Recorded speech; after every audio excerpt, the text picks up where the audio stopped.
just a bit. Had eaten, still doing something, but I got to a good stopping point. So, what's up, everybody? My name's Kartek and welcome back to some more Genshin Impact. Story Quest Event Part 2 is available. And more stuff to be looked at. While I'm at it, I've been grinding on my second account today. That's part of the reason why I haven't done anything here. Just in hopes to attempt to get Nefer because I'm somewhat close to South Pretty, but I don't think I'm going to get her, to be honest, or HS to get her, I should say. But anyways, outside of that, looking forward to getting a little bit of a grind in. I think we have enough resin today, I think.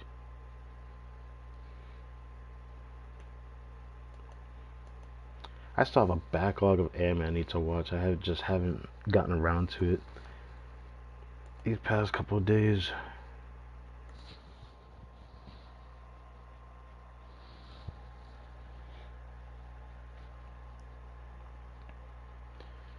Need to check the mic quality.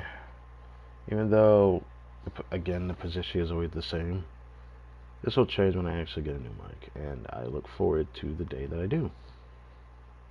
I'm pretty sure everything's set up right, so by next weekend I will announce something. I've been deciding on a few things, but I wonder if I should ask, what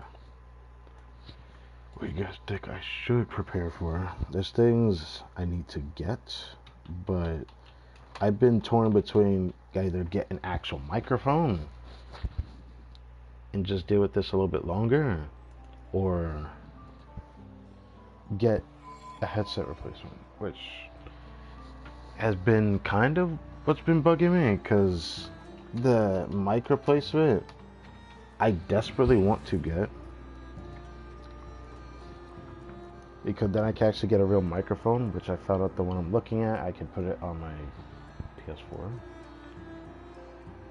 and then have it for a future console if I aim to try to get a PS5 one day. I barely have a reason to actually get one now, but it's still kind of rough because still not that many games I want to play on it. There's more things I want to do on PC than PS5, which is pretty funny. Plus, there's something that's also deriving me from not wanting a PS5 at the moment, and it has to be the system. Was it the support for the actual network? Because I find it concerning that every day. Earlier today, I had problems connecting the PlayStation Network, which it's kind of crazy how often this happens. It happens like every week. So far, it's been happening every week.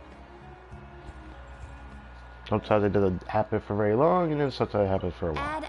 And it just doesn't stop bothering me. And I'm just like, bro.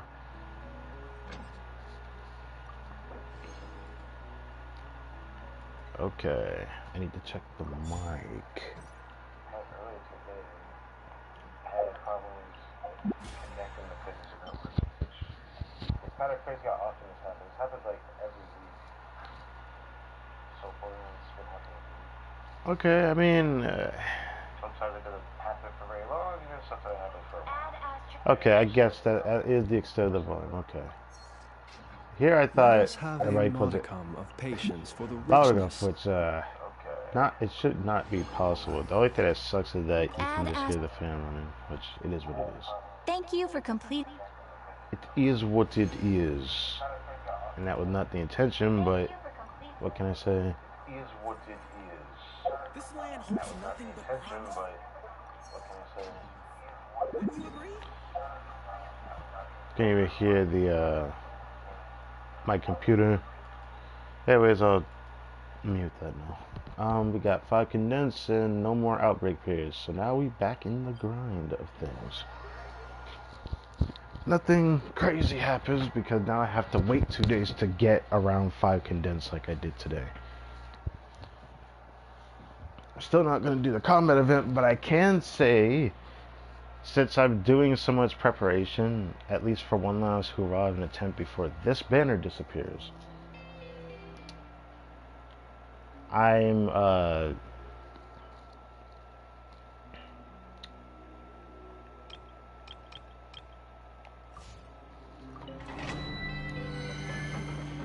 what's up on? Damn, I lost my train of thought for that.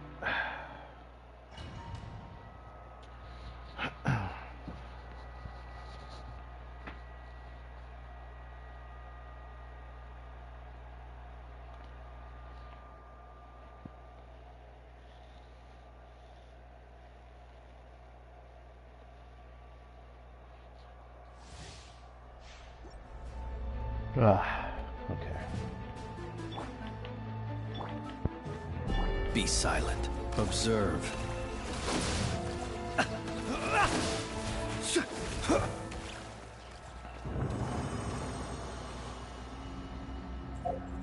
Mark, there's a game. I recognize that name. Ooh. That's a great start.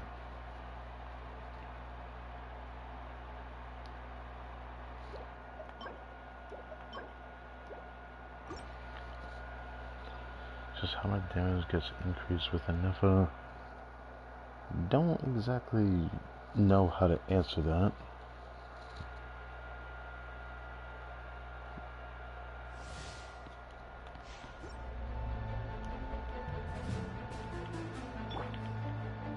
Absorption test. Be silent. Observe. Do you fear the dark? But she does buff flames a decent amount.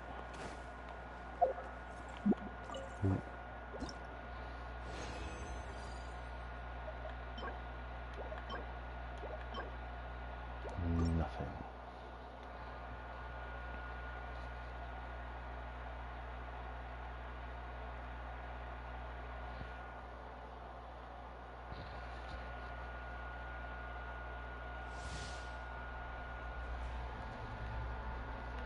Is your talent nice?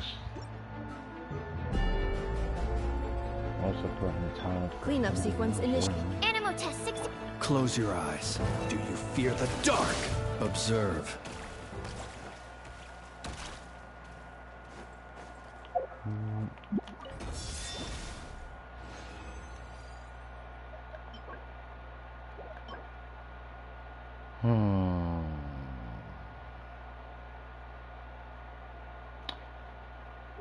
Part of me is tempted to try that for some reason. Oh. I'll keep that, I suppose.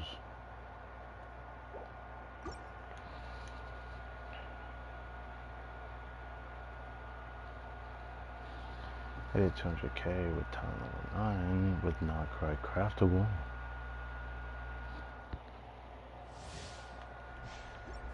Something you talked about flames. Installation chamber. Stand clear. Close your eyes. Do you fear the dark? I don't exactly know what his highest is because I haven't really like pushed it to that extent.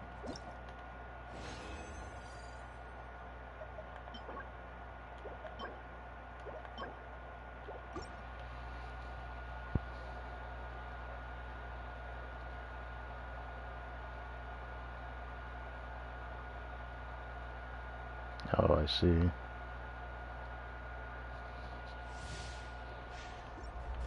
In the abyss, which shows his damage, I can cleanup sequence use like 400k. Be silent. Observe. Some areas. Fear the dark.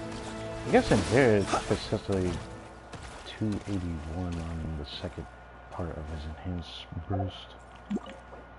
Ooh.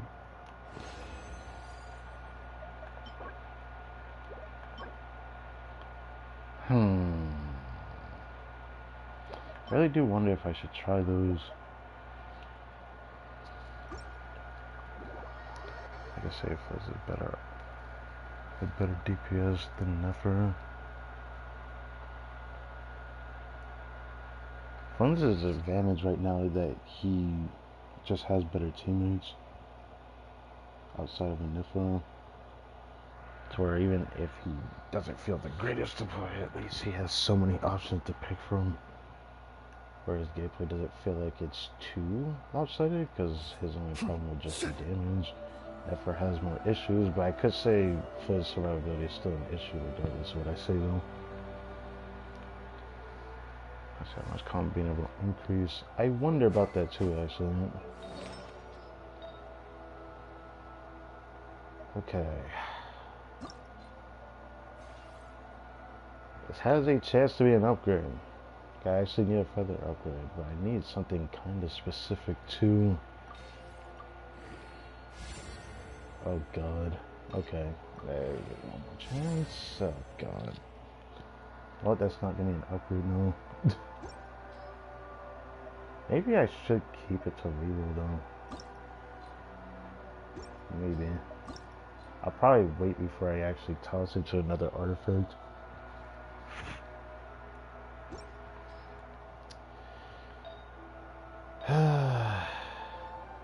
Still haven't gotten anything. That's fine. The build is really good though. He who wishes to peer into the abyss needs simply to wander through. What of these do I have? Yeah, I need more of those. Yeah, I'll farm all of this patch. Just farming the domain, but the next patch is probably going to be different. Just because there's a chance I'm actually going to pull the domain. Nod cry on a misty night. Should I do the other stuff first? Yes, I could. The March of the Wild. I'll wait before I do the common event stuff, cause I like doing it all at once, but I did already like peek at it on my second account, so it's something.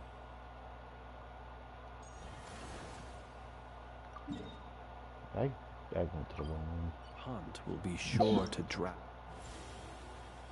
him into the darkness.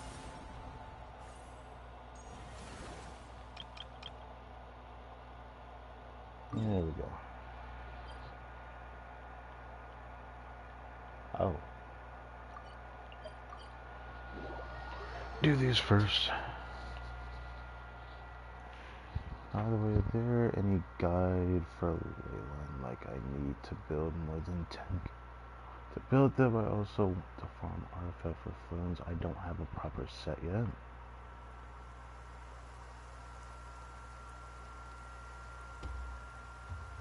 I don't know if there's a guide for Leyland if you're talking about Leyland stuff. For actually, I'm not even too sure what you mean by that.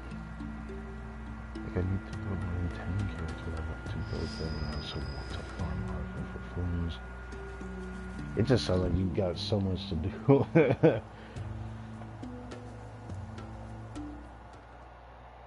holy moly.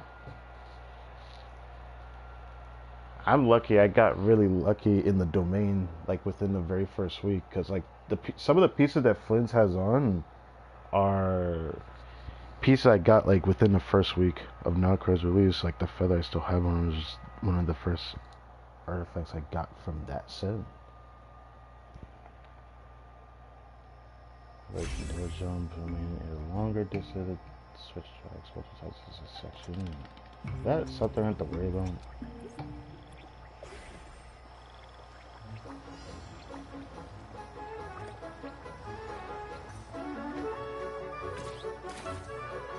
Okay, not that bad.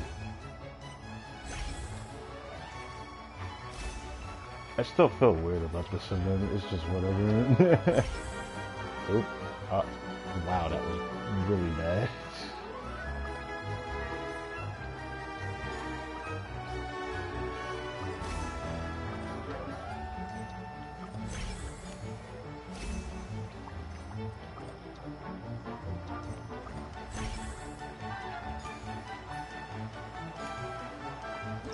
Okay, so did it. I'm just too bad they don't give me anything. I'm sorry to hear that, because I definitely know that feels it'd be like that. For me, my problem is that I kept getting good stuff for the other set, so now I have like really cracked pieces for supports on the support set for the Nocry artifact set. Which is kind of ridiculous.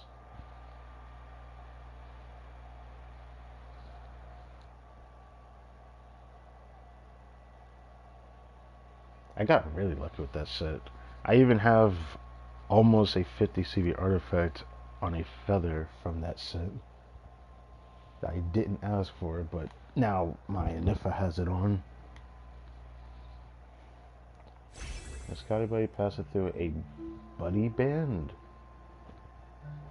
It will automatically switch. Oh.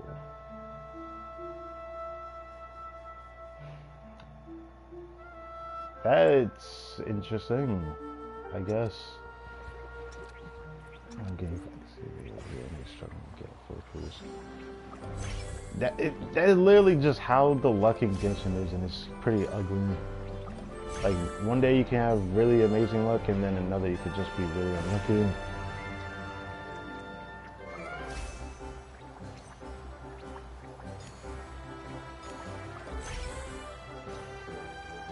Alright, there's that switch thing. Okay. Oh, what the heck, I didn't mean to do that.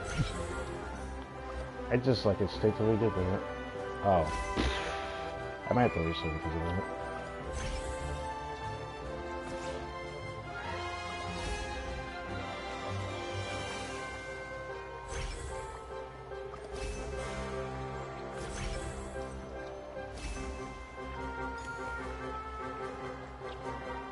Seems like it was just enough time to make it there though.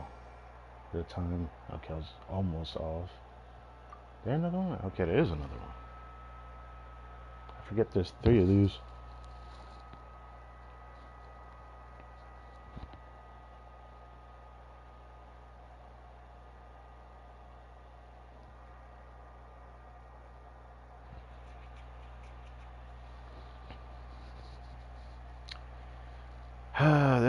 I have such good artifacts on the support set for Nifa. It upsets me because like the piece I have for her, like there's one I want to reroll, and I'm definitely gonna make that my next reroll target.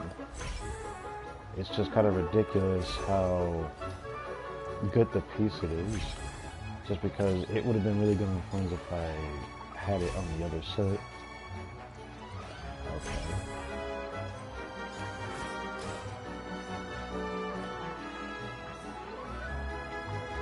Cool. I don't know if that was the right way to do it, but anyways. Funny if I double jumped, it just didn't make that.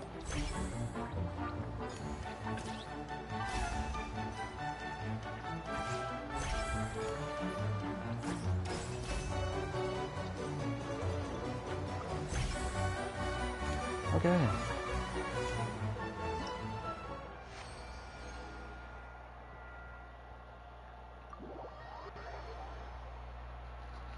Very easy.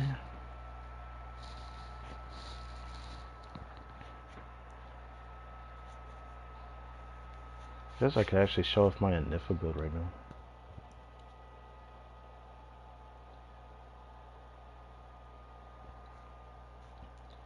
I got really lucky. Was it this patch? Did I craft it? I need to check actually. I am stuck on the last floor of this.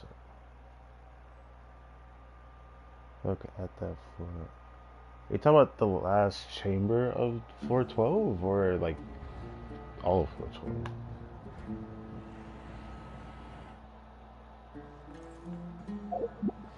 Actually, you know what? Let me check. Did I already... Was it this patch I crafted a floor?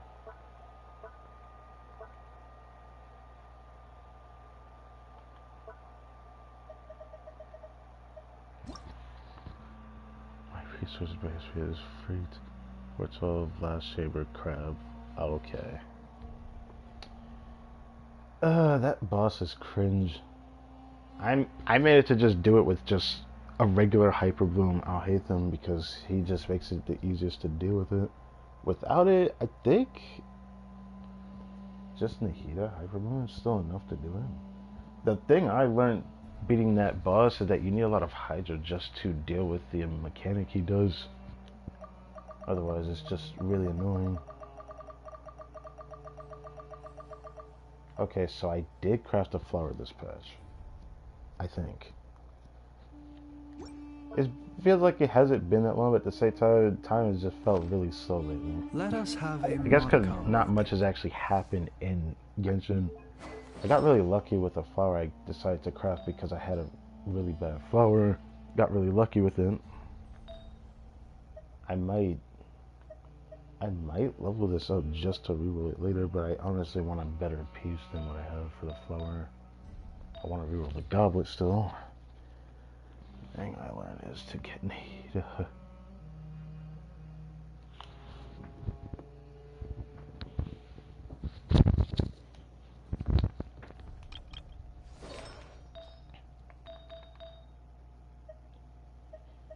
I gotten so many like really good double crit pieces from this set that could have been so good on the other set.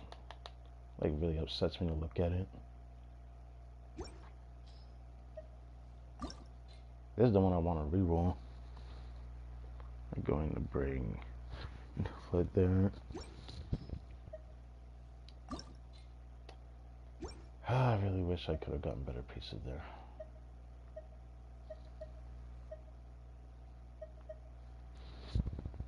Wait, you haven't tried New Blood? I don't know if you had New Blood, but New Blood is actually decent against that boss. It does take a bit of effort though if you don't have any heater though, but it's possible.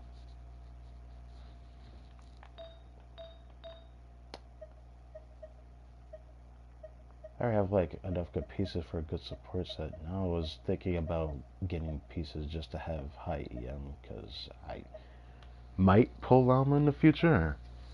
At least that's what I'm thinking about.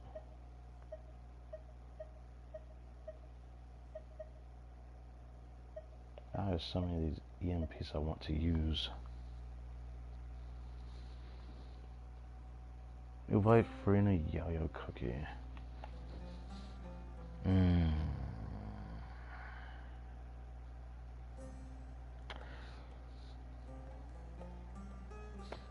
I really do wonder if Yayo's enough for that boss. I feel like you'd have to like use her burst just to make sure Denjo is just on the seed. Oh my god, I don't know. My condolences on that. I don't know about Yo-Yo. But I don't know what else to do if you don't have like Nahida or Lama. Who would you use? I mean, I guess I would use Kale, because like Kale C6, she applies a lot of Denjo actually. I think she would be a pretty good option. I know, I still like using my Kale. Bro, give me this crystal. I need 2 pulls for my first 5 star. I'm good, bro. I have Kale C6. You should probably try her, but I know that you're using Farina, even though I don't think Yayo's gonna be a great healer when you could just use Nuva to increase her fanfare. Go and farm, man. Oh, I didn't mean to do that. Even though I don't even use my Yo-Yo, she's built. I ended up getting C6 on my second account though.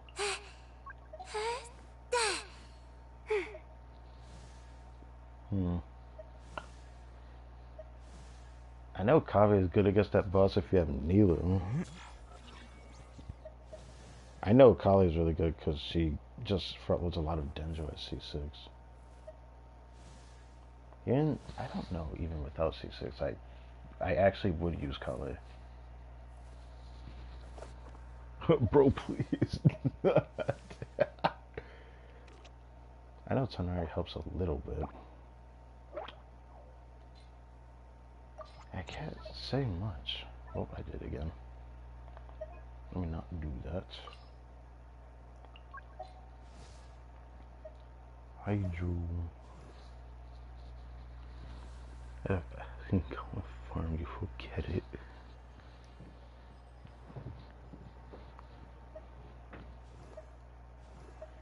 That reminds me, I still have more carrots I need to farm, but no, I'm not letting you.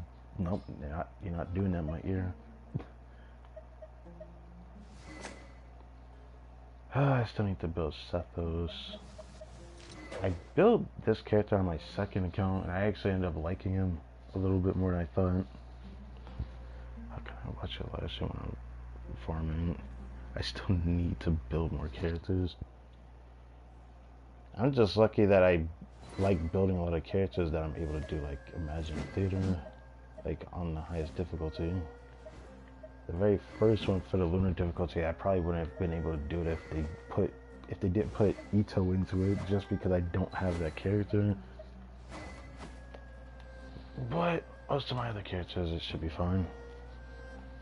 Next Imagine Theater is going to be even more interesting. I think most people will be able to do it, but it's hard to say whether most people will be able to clear it. That's something I'm wondering.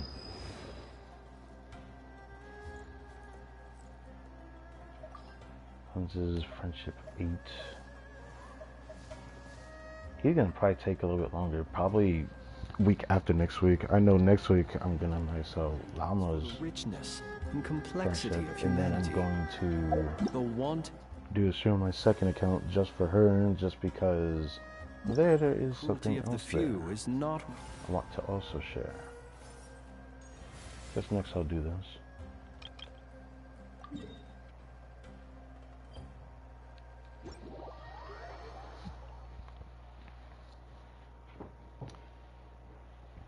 I low-key kind of want to do a clear, seeing if I could do it with Kali. I honestly do think I can.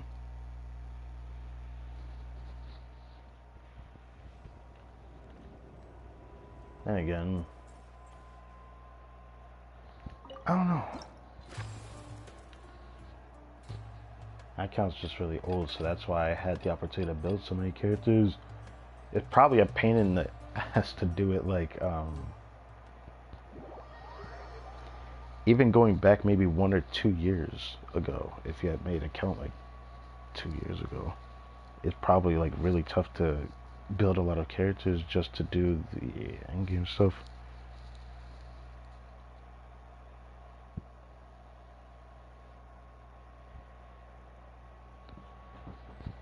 Did I do the wrong one again? I think I did. Or am I tripping? This is actually different.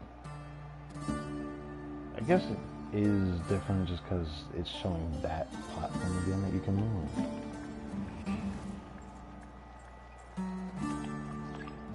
Oh, right, it's that button. I keep forgetting it. Why would you want this though? Huh. What is the point in using that? It's just a jump boost. Huh. Would this help? I guess we'll find out. Wish I didn't even do that. Actually, I guess it would help if it's like already a... Wait. What did that do? Move a bit. Oh. I didn't realize it just changes it. What did that even... I don't even know what that means really. I really paid attention to this event for that. Oh. I see.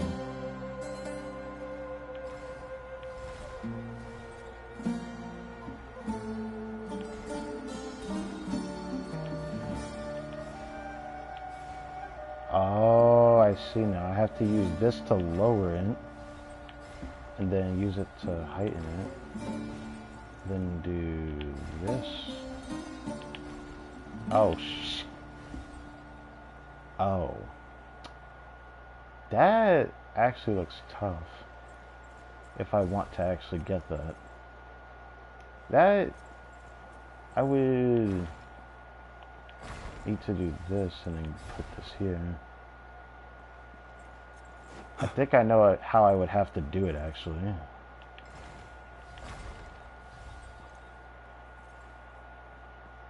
Do this, do this, do this. Oh crap. Well. I messed up a little bit. Fair enough then.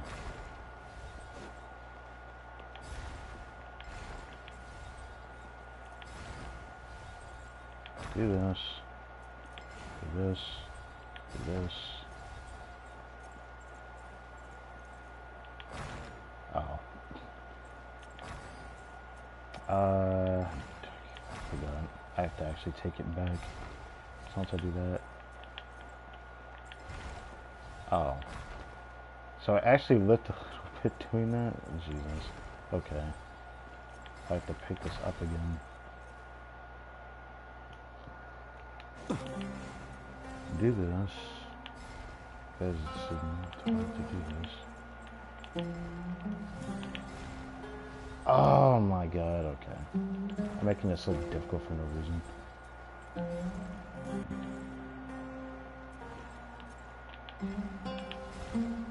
There we go.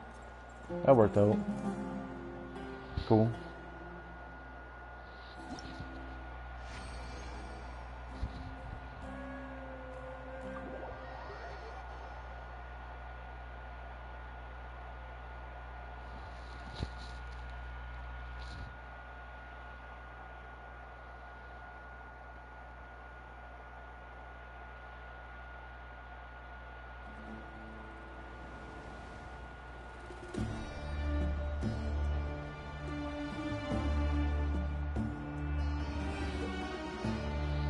So for the cause of rain. Use the immovability to give for the cause of immunity. That's interesting. I didn't expect that that's what it would do. Oh, that's okay, that's not even the right one. What happened if I did this?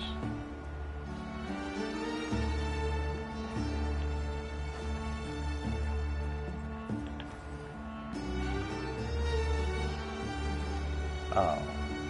I see I would need freeze again though. Huh. Then how do I get that? I think I know what I would have to do actually. Oh. That doesn't help. Yeah, that doesn't help.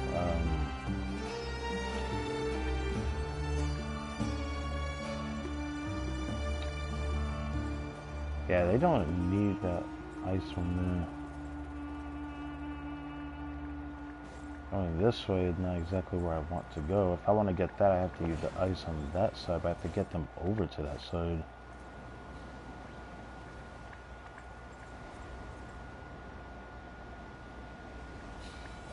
I guess I would need to do this so that they don't get moved and then they go on the ice, right? Okay.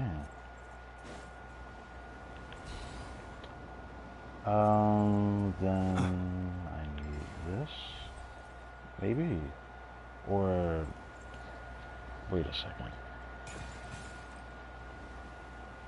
I need the ice again. I was right. I see.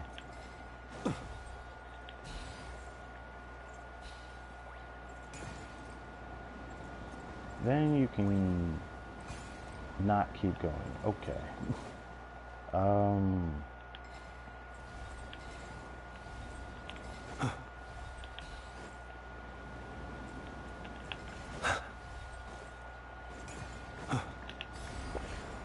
Did that make it? Brother. Okay. Alright. I see what I need to do. I need to put this over there. Golly. At least I already see what I have to do now.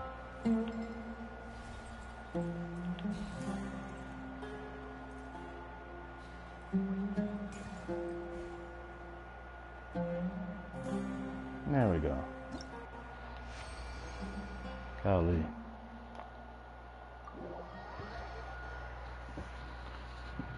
Alright, that's it for those two things. Now I can do the story beat of this stream.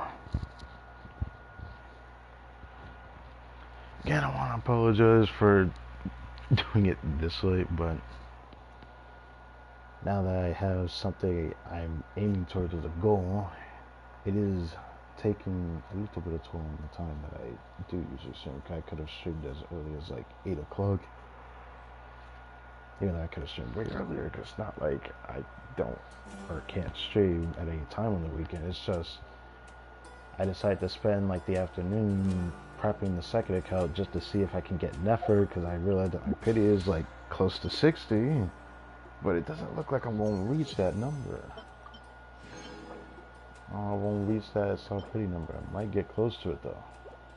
I have 8 of these. That'll be nice for when I have to build the next character. Again, this one I will probably wait to do this until the next stream. Cyrus is here. You were not here last time. The desert is ever unchanging. I hope it isn't too harsh on the young ones.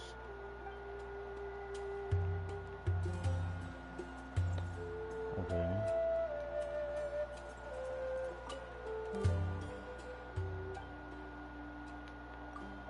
My benefactor, we meet again. Hadjanad sounds like a familiar name, but I can't remember everyone's name. I job to lead the art specialist inside to assist the upcoming operations of the FIELDWISE Center in EOS. Okay, let's grab this. I didn't need to go here just yet, but yeah, let's just go here.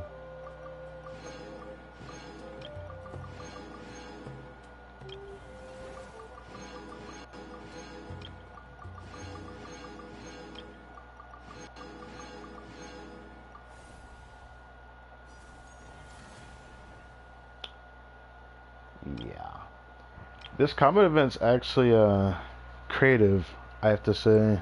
It's better than the Natlan one where you had to, because what you have to do in this event, you have to like do like a process of building up buffs and then fighting a wave of enemies to actually get the clear that you need. It was similar to like the Nahida what's it called?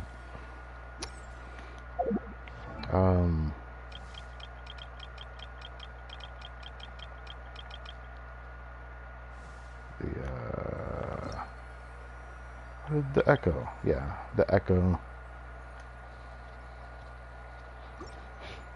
That mission to get the Echo, you would have to like follow along whatever mission it tells you to actually do. You try to fulfill it within a set time frame, of course, because time is always important in these gacha games. And then after you try to get as much buffing from defeating the enemies due to what challenge it tells you to do, then the next stage you just fight an enemy with the buff that you got thanks to doing the first half, and then you clear the stage. That's what happened with that event, because it also reminds me of what happened in Natlan, but in Natlan it was a bit worse, the shilling that had.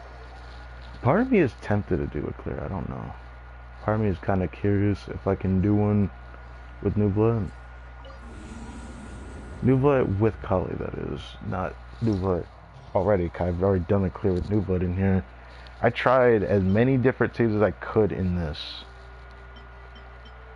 And the ones that I couldn't change in the first half was like Al-Haytham, then it was Double Hydro Nahida, I think I tried.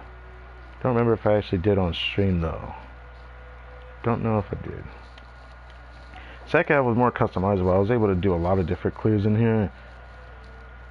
Other people overly, you know, not everyone overly downplays, but like since I have Rasa, people would downplay, say that you need 6/6 4-star supports to catch up and of course be able to clear content, but not everyone says that. Some people just say just to do the highest in their teams, but like I was actually surprised.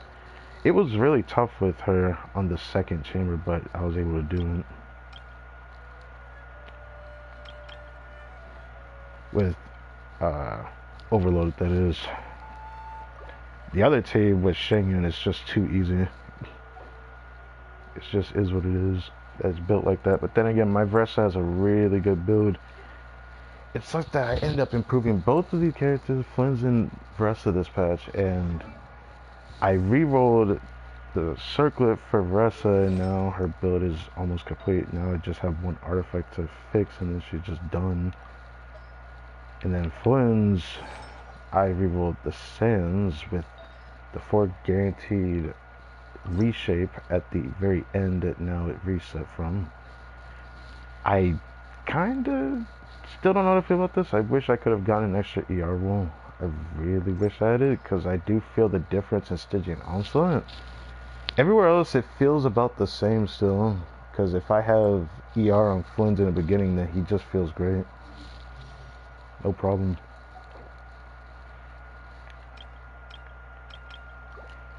Kinda curious though, I realized actually, I don't know how the heck I was gonna end up doing that. The Tainted Water Splitting Phantasm. I guess if you're like trying to like just use a second team just to get to the end, just to beat the crowd. Jesus Christ. I don't know if I could face for the first half with a college team if it isn't like Denjo Traveler. That's another character I forgot to recommend. That was another one I forgot to recommend. If you haven't tried Denjo Traveler, he's really good in here. Especially against the crab. That's like, I think that's one of the ones I actually haven't done a clear with, because I just couldn't be bothered to change off of Pyro Traveler. I can't bring myself to take him off. He aged too well for me to take him off.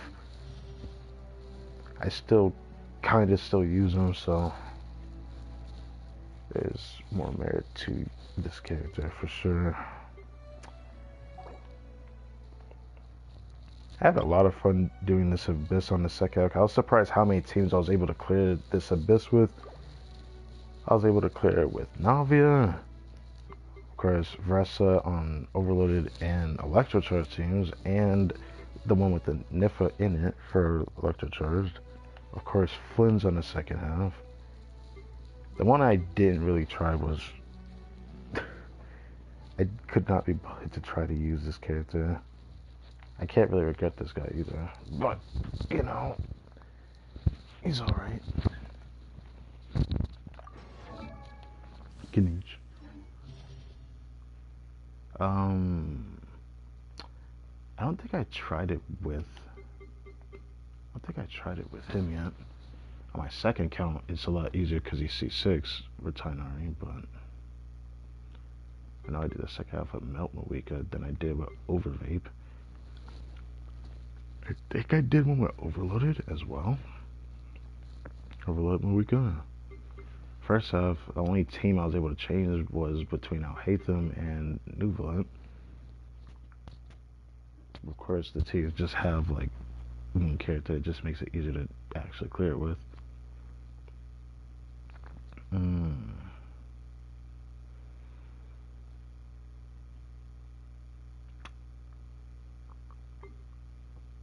Was I able to do it with you and me? I don't remember. I was able to do this second half with Hutal. I was actually really surprised that she was able to clear. I haven't used her in so long. And she has my second home. But I was actually surprised she was able to do it.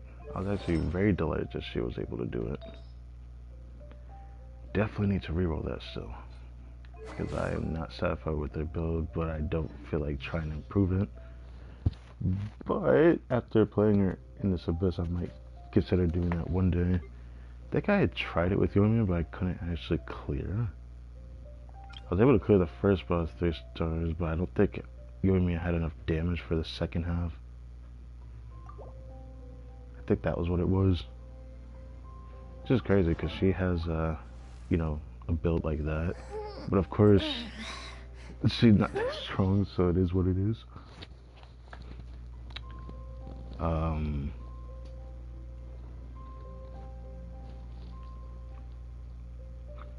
don't know if I'm tempted to try Tainari in this Abyss. I feel like he'll be okay, but he's gonna feel pretty bad on the Rock Crab. He's gonna feel pretty bad against the Rock Crab. I hate them. Can do a lot of damage on the down phase. It doesn't feel the exact same. Because my hate them on this account clear faster than my freaking C6 on my second account. Yet my C6 Tanari team also has Lauma in it. Kind of ridiculous. Change position again.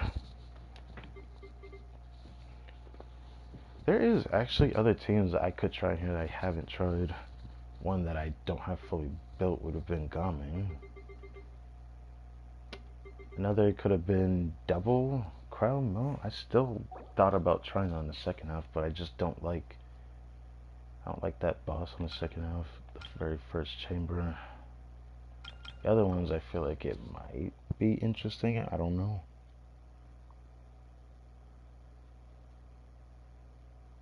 I'm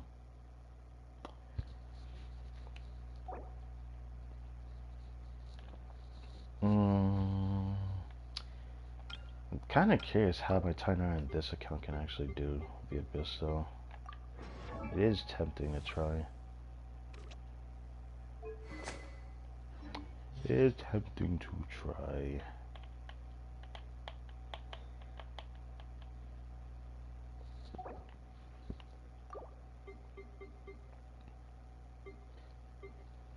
I don't know what teams I would try. If it was for Nuva, I'm still thinking, would it be...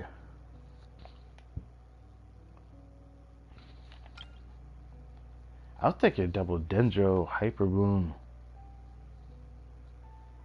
Double Dendro Hyper Boom would be good in here. Like you could do Kale, Dendro Traveler, Xingqiu, Cookie. I think that would be enough to do this Abyss, actually.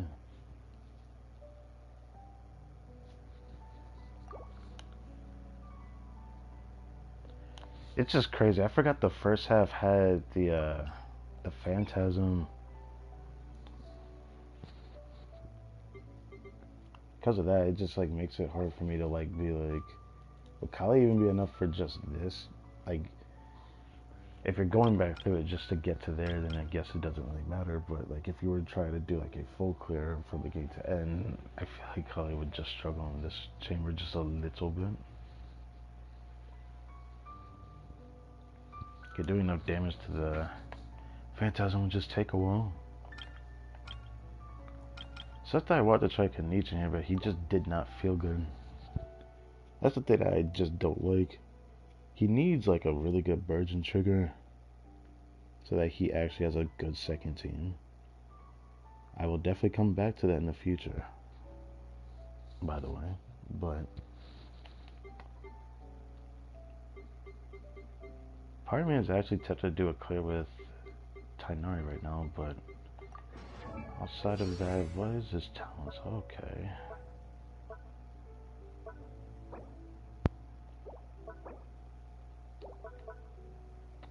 He could be worked on even further if I wanted to. I don't know if I want to do that though. I am curious though.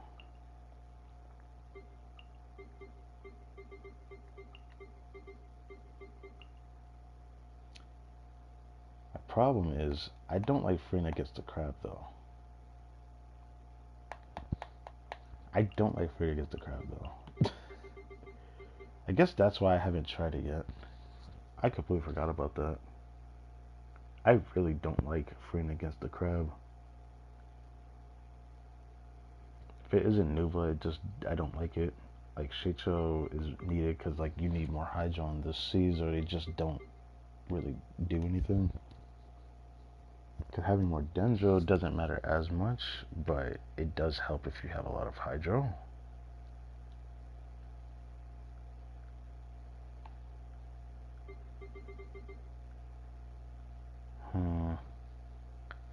I thought about like demonstrating Dendro Tower, but I just don't want to change the build right now.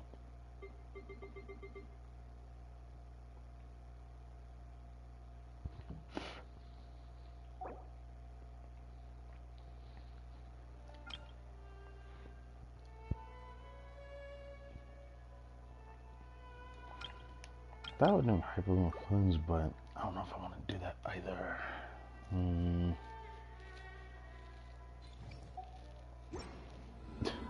Not gonna lie, that deters me from wanting to actually try that. Also, did I actually manage to check this? Yeah.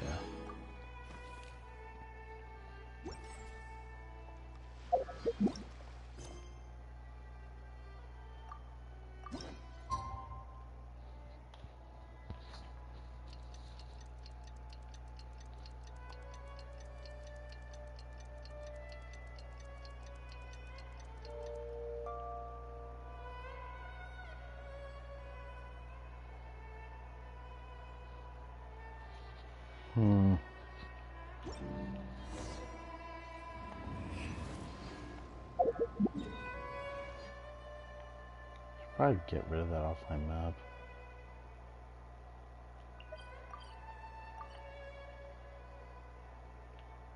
Oh. So it's over there. That's how we got that ruins exploration, but will we all be able to even go into there at once doing this? And orange snow dances in the air? So this is the fabled desert. That's crazy that that's what he calls it. Orange snow.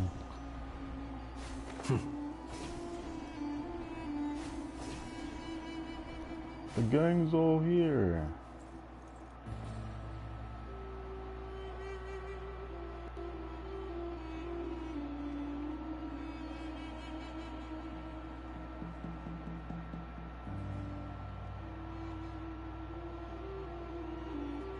Oh, Looking yes. at the map, we should be getting close.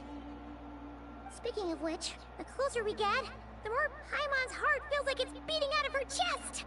Must just be jitters of excitement. Yes. Excitement. Yeah, sure, that's it. Oh look, it's Tainari and the others. Everyone's here bright and early.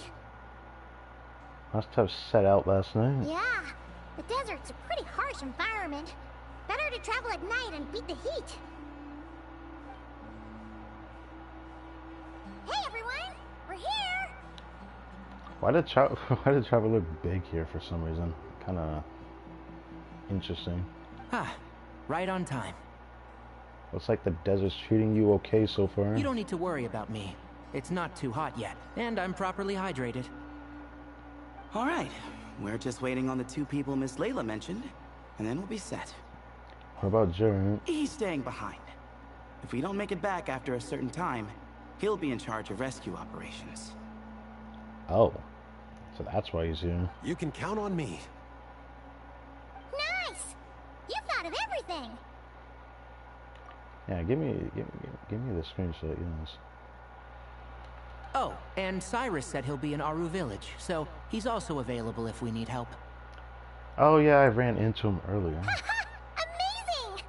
Having people to watch our back is making Paimon a lot less nervous. Did you get a good night's sleep, Layla? Yeah, I did. After hearing about what happened, my advisor gave me some time off to rest. So, my studies are on hold for now. Then, does your advisor know you're back in the desert to investigate? Yes, but I was only allowed to come after I mentioned that General Mahamatra would be there too. Quite the reputation you've got there, Sino. I mean, of course, like...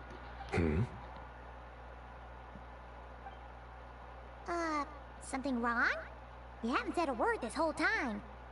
Are you in a bad mood or something? No. Being skilled with words also means being a good listener. I'm just reflecting on what you're saying. Oh, Hatham! Kaveh! Over here! Oh right, those two were all supposed to come, huh? I forgot about that. Darn it. I was just setting up a brilliant... Yeah. I'm sure you'll find another chance. Oh, so he was really building up for something, I see. The important thing is, our scribe and our renowned architect are here at last. Renowned architect. Bro's not even a 5-star, even though I still think Kaveh has like the fit for him. It is what it is. High praise. But wait, why am I renowned and not him? He's just as famous as Sino, Dia, or Nilu. Well, Nilu's more like an idol, but I feel like, how do I even gauge I'll hate them as like that type of character? I guess when he was like the Grand Sage, the acting Grand Sage for a while, that was about it. That just means your level of fame is even greater. How could a lowly scribe hold a candle to you? Alright. Lowly scribe? Please. All those strings you pulled to get those new books from the House of Dana? What do you call that? Borrowing. Anyone with an employee ID can do it. Borrowing? I'm curious what he did. Uh-huh, yeah. The House of Dana bends over backwards for just anyone, does it? Send a report to Lesser Lord Kusanali then. Let her know someone at the Academia is abusing their position. Hey! I never said abusing! Impressive verbal sparring, as always.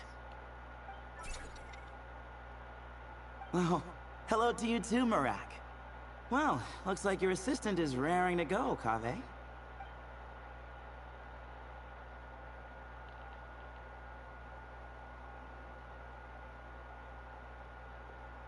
So, I say we get this show on the road. No sense delaying the inevitable. Let me scout ahead. No need. We're in this together, remember? I mean, yeah, but something just tells me that everyone's gonna get affected by this, and then the Traveler's Constitution is gonna be like, yeah, but it won't affect me. Sure. This is Probably. the entrance, yeah? Yes. Perfect. Then, if we're all set, let's get moving.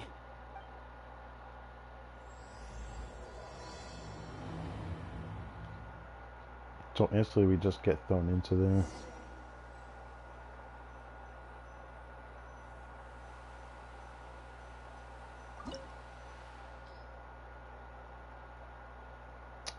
It's saying that I might need Dendro. I mean, if that's the monster list, I don't need Dendro. But what if I end up needing it for like some mechanical device? That has happened to me once. But I don't think it's ever happened in a story quest event, because they end up letting us try somebody.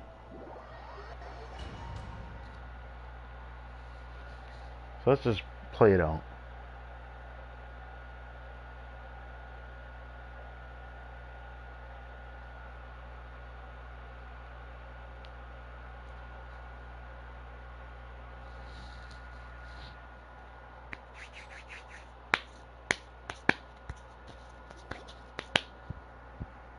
Yeah.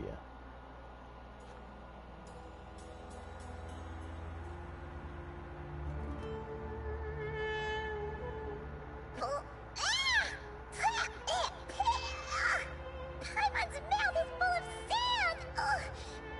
So that's what falling into quicksand feels like? You shouldn't have had your mouth open or something. If this was quicksand, we would have struggled to breathe. No. I think this was regular sand, and we didn't sink into it. We fell through it. Into this place. Agreed. In other words, sounds like a you problem, Paimon. That's a crazy thing to say for real. Ha ha, very funny. No, wait, Paimon's the only one. Okay, you know what? I did say in the past that Kaveh's unfortunate, but come on, man. Why you gotta do him like that? Why you gotta do him like that? What? I'm the only one with sand in my shoes? Yeah, right. This place looks kind of familiar. Yeah, it reminds me of, you know, the Neferport of the story quest in the Archon story. It looks exactly like it.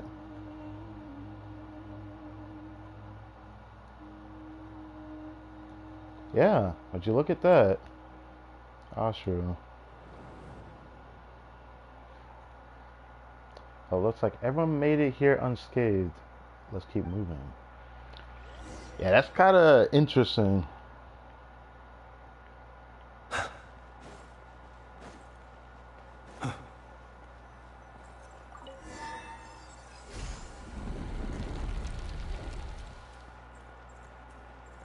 I'm hoping I don't end up needing Danger for a mechanism. If I do, that's going to be so funny.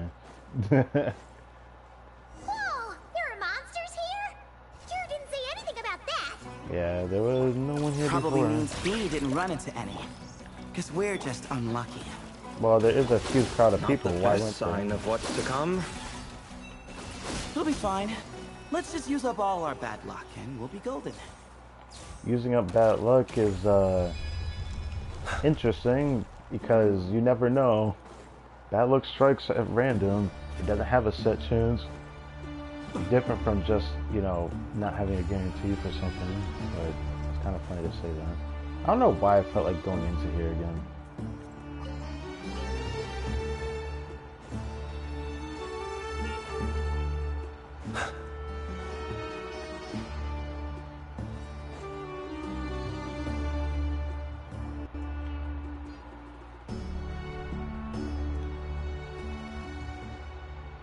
According to the other Layla, there should be a door nearby with a strange device in front of it. Ah, there it is. But the door is shut and the device seems to be out of energy. In that case, it should be disabled. Good. At least it won't fall into the same trap. I should probably remind everyone not to touch anything, though. Be careful, everyone. Don't run around touching everything. Well, that goes without saying. Fair point. There's just one problem, though. The only way forward is through that door. Ooh! Is it time to hunt for a key? Paimon loves this part. Why? Why do you like hunting for a key, bro? Don't worry. With our adventuring experience, we'll find it no problem. Let's get searching. Yeah, and watch it be in the sand somewhere. Oh. Marak, well. wait! Marak, wait! Where's Marak going? What is Marak doing? Oh. Bro's searching the sand.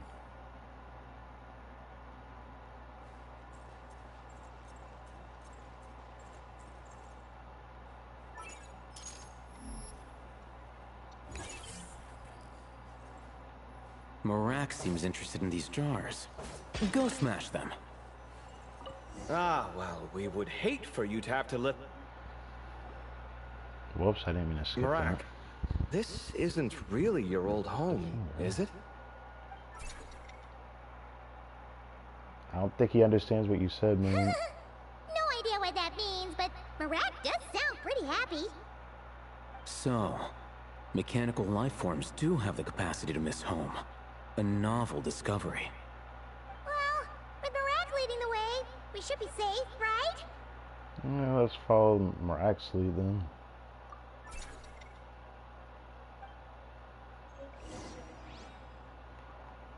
Way opening key. It's just such a funny name for a key, but go ahead. Good thing you decided to join, Kaveh. Otherwise, our investigation would have ended at that door. It was nothing that I did. You should thank Marak instead. Yeah, I'll thank Marak, but you guys are in pairs, just like Paimon is to the Traveler. Let's be honest here. I gotta thank you on his behalf. Hold on. At this rate, Paimon's gonna lose her title as best guide to a mechanical suitcase. What? Don't worry, Paimon. Even at your most useless, you're stuck with me? What did that mean? Aw, thanks. Hey, wait. What do you mean, useless? Right. Well, no weird mental symptoms Hey, so far. sometimes he just is, though. I'll take that as a win. That said...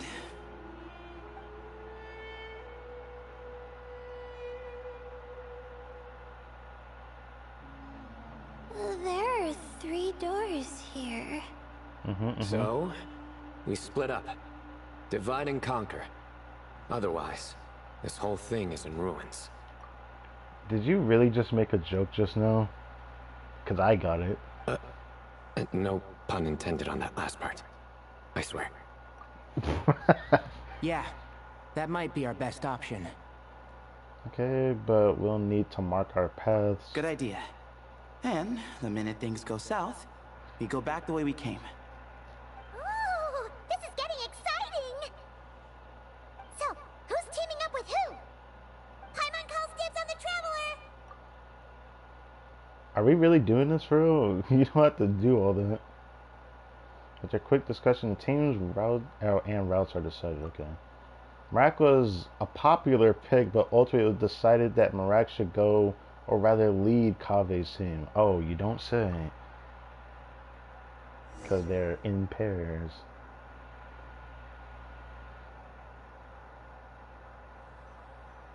I told you they were gonna probably make us trial somebody in this. Well, it's probably a C3 R3 angle. And it makes him play better. He's gonna probably feel good in here. Because he also getting buffed by Imaginative Theater as well, so yeah, he's probably gonna feel pretty decent here. Sethos, it's kind of funny they give him this weapon because it's not even his best weapon. Like, there's nothing better than a 3-star weapon on him. Every other weapon is worse than a 3-star weapon. It's crazy, by the way, but yeah. Weapon looks like it's good looking on him, I suppose, though. My Sethos is C2. I thought about building him, but then I'm like, I built 3 Electro 5-stars in the past several patches. I kind of don't want to build another Electro just yet. Well, this takes me back. Last time we were in the desert together, 2 of you came all the way out here to gang up on me. Gang up on you? Oh, that's what you're Sounds like talking about. someone's holding a grudge. Just what I like to hear. Sino, don't do that. If you're still hung up on that last one, just name the time and place, and we'll have ourselves another thrilling duel. Huh. What's with the awkward pause? Were you expecting me to stop you from saying something stupid? You two can have 1,000 duels for all I care, after we're done here. For now, duels. focus on the task at hand. But the duel that you guys had last time was actually really cool. And the problem is, does Sethos even have that power anymore? Like, him and Sino felt like they were equal when they had, like, the actual power that they had. Even though I can't remember the name of it, but from Sino's second story quest, that was pretty fun to watch, that fight. They really have been upping production when it comes to those scenes, but now I'm just like, if they were to fight now, I don't think Sethos even has a shred of a chance anymore. Like, he had a shred of a chance, but Sino had the experience over him, to be honest, so it was just it, to be honest. But hey,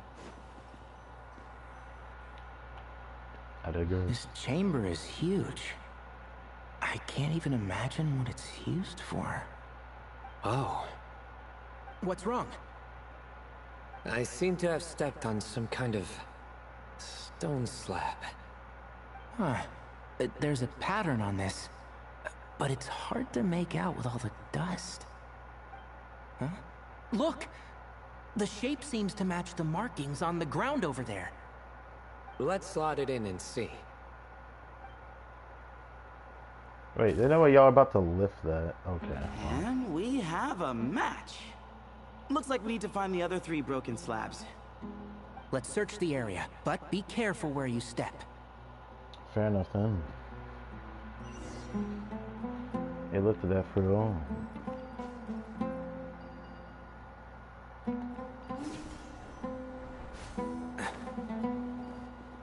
Ooh, got one. Ouch, but watch out. The edges are kind of sharp. Oh, fair enough. So the piece I picked up,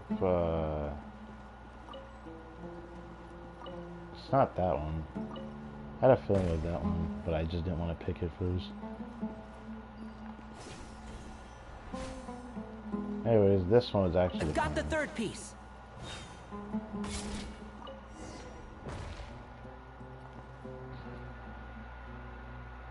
We just need one more.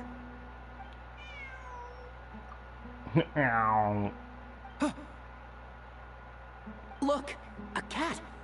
Could it be the same one Jer mentioned? Well, unfortunately for us players, yes it is, but for them, they don't know. I don't think we need to worry about startling him. He doesn't seem afraid of people. Yeah. If anything, it seems like he wants us to follow.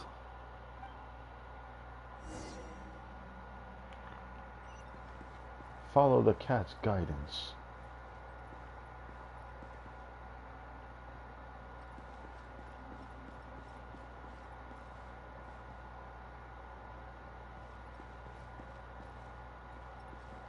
Let me guess, you're gonna go to the door that needs to open, right? Right. What the? Okay. Oh, it's right here. Saw like the corner in the sand. He led us to the last piece. Who's a good kitty?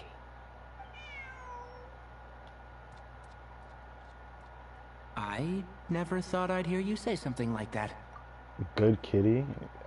I guess it's because of who Sino is, I suppose. You've clearly never heard how the professor talks to his tomatoes, then.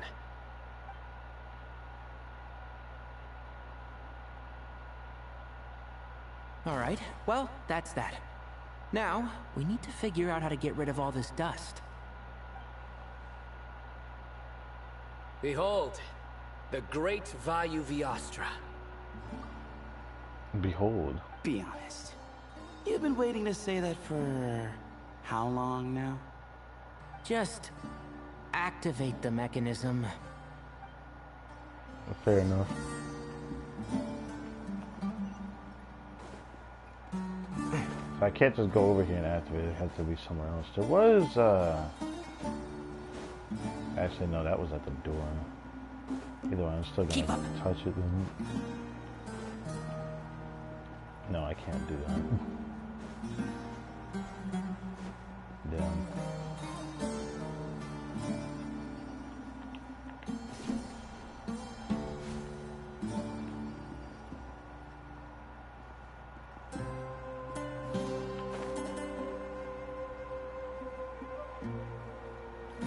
I want to at least try that once. Oh. God damn it. Okay, oh. One with the forest. Give me some space. By the sage's wisdom.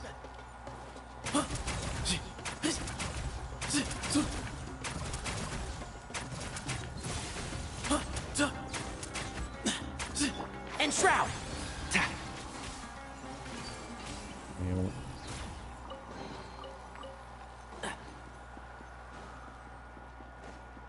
I was not expecting a chest actually.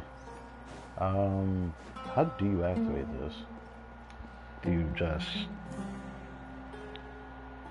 Usually it would be pretty easy to find like where to activate it at.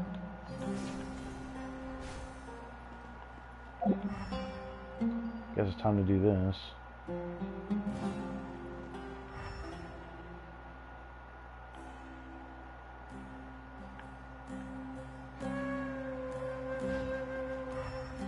All there is that there. Where else do I have to look? Oh my god, of course I do that again.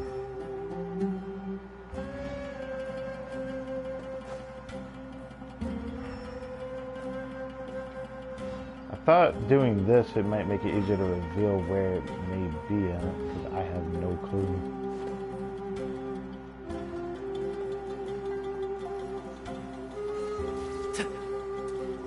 Oh, you just shoot it? Brother, what? I've never had to activate that through that method. I have so many questions. I've never had to do that before. I just did that on a whim and that worked. Huh. It worked. It's a picture of... 3 Hermanubises? That can't be right. The ears aren't vertical. Oh, true. And the lugs fall short. My hat is much better looking. Okay, buddy. A goat, an ibis, and a crocodile. Mm.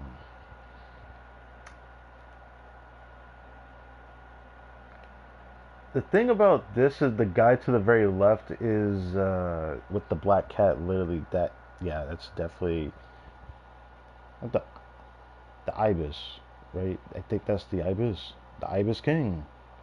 We literally just learned about him from the portion of the Archon quest with Nefer. Oh, wow. Our botanist knows more than just plants. Riveting observation. I was just thinking. These three figures look a lot like the 7 pillars of King Deshret. That's right. I'm pretty sure they are. These are our colleagues. Our what now? You sure about that? Are you sure about that? Just kidding. But what I meant by that is these were Hermanubis' colleagues back then. The middle one is the Goat King Harashef, Minister of Ministers, the god Amun's most trusted chancellor. Records say he was the deputy king of the Desert Sands, chief among the 7 pillars. Someone even more impressive than Hermanubis? I wonder if that ever got his goat. What? What? Sorry, couldn't resist. Sure, Okay, that was a good one. Wait, really? I've got so much more where that came from. Wait a second. Where were we? Hey, Tighnari actually praised one though. The Crocodile King, captain of captains. As the name suggests, he was a valiant commander and had dominion over all weapons of war. Okay. And finally, this is the Ibis King Thoth, scribe of scribes. Scribe. Your memory's pretty impressive. I bet you're almost as good as me at memorizing cards. A scribe? Did he manage archives then? Like Al-Haytham? Wait, that's all Al-Haytham does? I never knew being an academia scribe was such a cushy job. Well, that's how his friend put it, anyway. But it does seem like he has a lot of free time.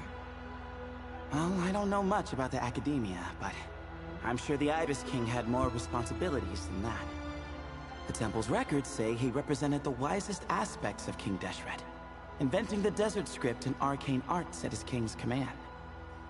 He must have been quite the impressive man then. Or creature, depending on how you look at it.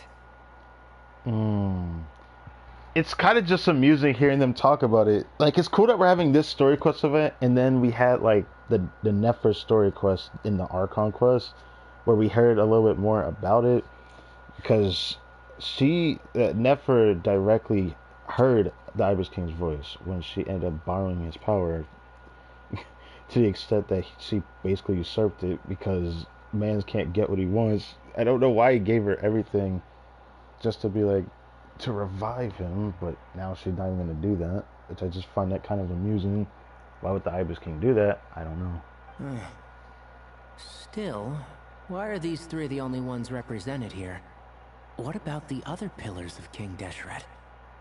Maybe because the 3 of them were extra close? Huh.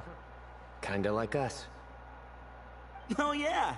Maybe we should have someone inscribe us on a commemorative stone slab too.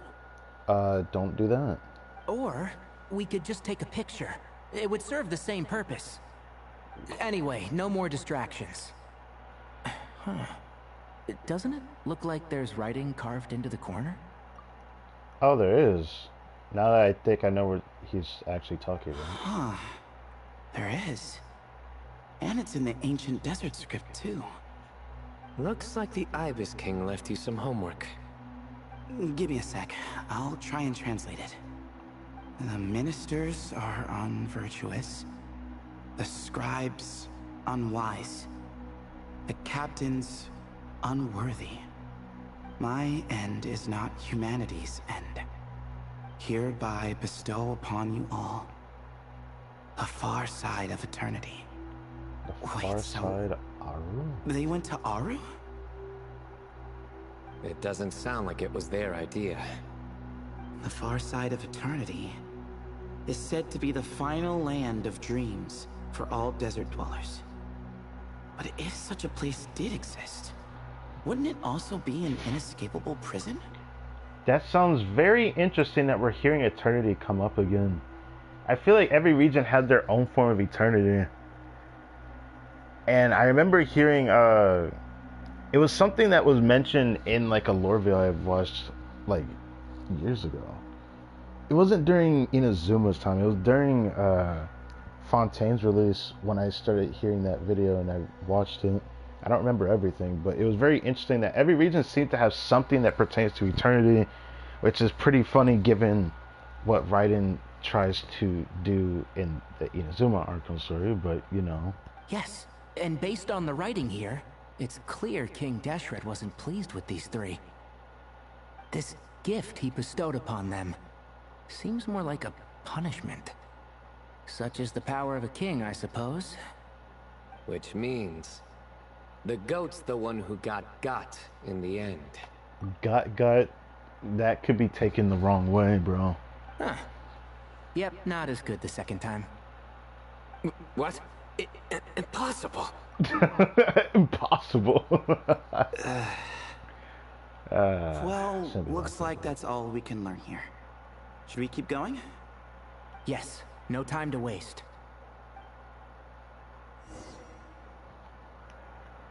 Investigating the ruins. Oh, now we go through this door. Figures much. POV change.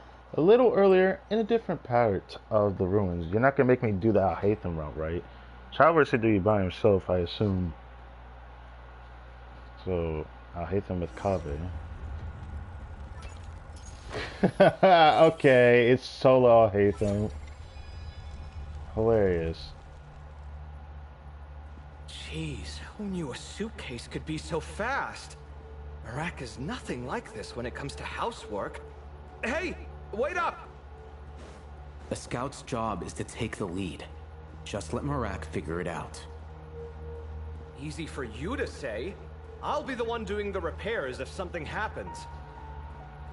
Why don't you go scout ahead then? When I think of a comeback, I'll let you know. Okay. Oh, Marak stopped. What is it? Found something?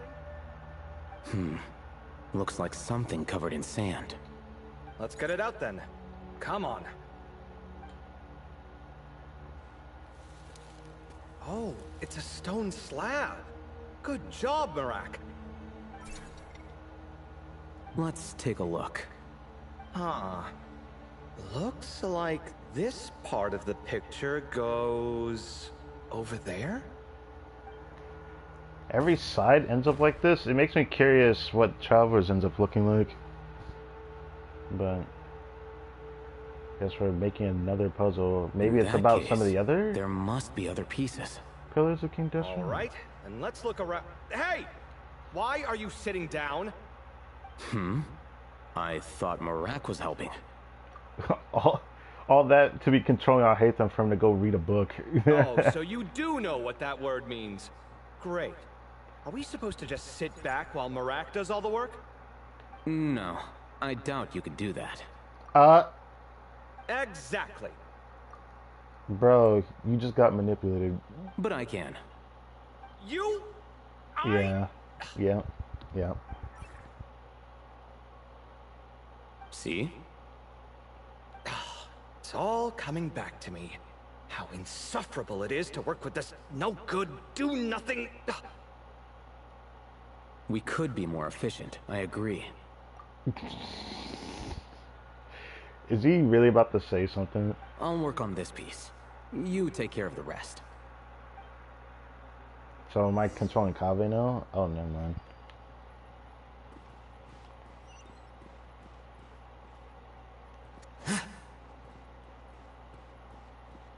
There's one right here.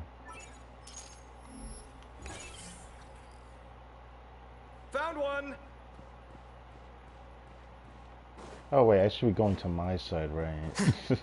All this just to be like, okay, give me this.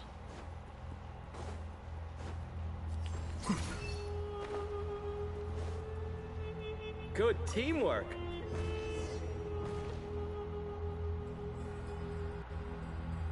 Looks like we found them all. The pieces fit together like a glove. But we can't see what's on them. Turn around.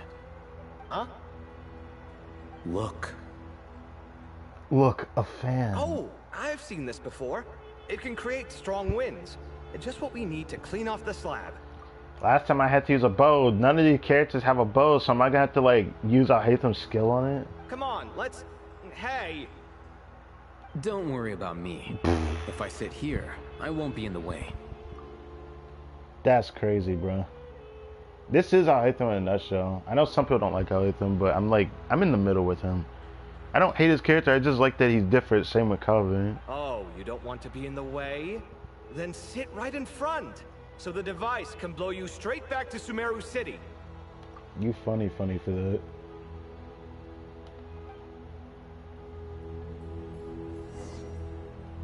Ah, would you look at that? Now I control Calvin.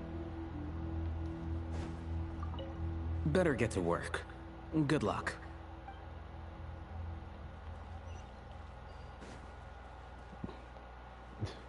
Do I just do this? Okay. Cool. Whoa, what the hell? There's two different depictions in that image. Or stone slab. Okay. Look at that. Done. Huh. That's one big cat.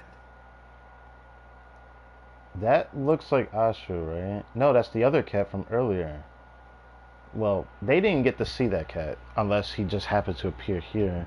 This is definitely the cat that's in the ruins here. But what is the other half of the image? I'm kind of confused. And there's a shattered crown. I think it's depicting some kind of story. Look, there's writing too. The Ibis King answered the young noble, granting him the wisdom he sought. Ah. But the fragile crown was shattered by lies in the end. Here I leave the name, Gudar's. That name sounds familiar. I could be wrong. Why did that sound familiar to me? It just rolls off the tongue. Gudar's. I've seen that name in a history book before. He was a young noble who sought to save his realm, and a king who once united the desert. I could have sworn I read it in like sometime during the exploration of Sumeru's desert. I remember reading something with that name. I don't know where. Had to have been the first iteration of the desert cut. It couldn't have been the other two updates that appeared with the, the expansion of the desert. That's right. Although his methods were rather shameful. Shameful, huh? He was a young noble who sought to save his realm, and a king who once united the desert. During his long reign, he betrayed his family and the nobles who supported him, only realizing the error of his ways after his enemies left him nowhere to turn. But by then, it was too late. Seems like a common occurrence across history. A common occurrence across history. I swear, I feel like history repeats itself too. But I shouldn't be saying that. But like, I feel like I just have to say it. Sometimes history has its merits when it comes to trying to avoid certain like problems. I think that's like the most important part about reading the history. At least for Genshin, it's a bit different though, but Different people, same like mistakes. It's an inevitable pattern, destined to repeat itself. Damn, I hate the way he said that, but it sucks how blunt that truth is. The writing mentions the Ibis King, but a cat is depicted here. Does that mean... So far, what's depicted on the slab seems true to history. In which case, this cat is either a proxy for the Ibis King or a manifestation of said king himself. I don't know about that. The only problem with this is because of Nefer. If we didn't learn the stuff that we learned in the Archon quest with Nefer, then I wouldn't be like second guessing this, because the proxy of the Ibis King is probably Ashu, which that was who Nefer met in the desert in this area as well, because it seemed like never had been here before. But the cat shown here is the other cat that's in here. I have questions about that. Exaggeration is a common method ancient records use to highlight a being of higher status. The thing that's weird though that wasn't depicted or mentioned, I guess it doesn't really matter because it was different. It was the other guys. The other guys from earlier. There was a black cat in this stone slab. This one has the cat that we just saw with Tainari, Sethos, and Sino. That was what this cat looks like. And as we know, Layla and Jur both heard the sound of a cat while escaping the ruin. Oh, that reminds me. Is Layla with us then? I just realized that. Anyways. You're saying the Ibis King, one of the legendary 7 pillars of King Deshret, is here, still helping those in need? Can we really call it helping? I'm saying we can't rule it out. Oh, there's the cat I was just talking about. Wait, there it is! The cat!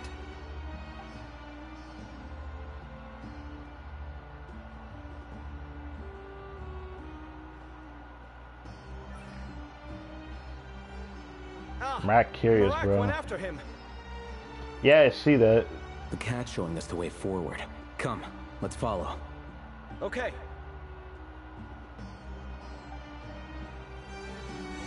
We're back to okay. We're technically back to control everything, but now we're controlling Papa as well.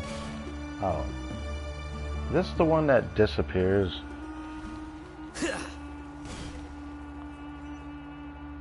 How did Barak go through the floor already before the floor even disappeared?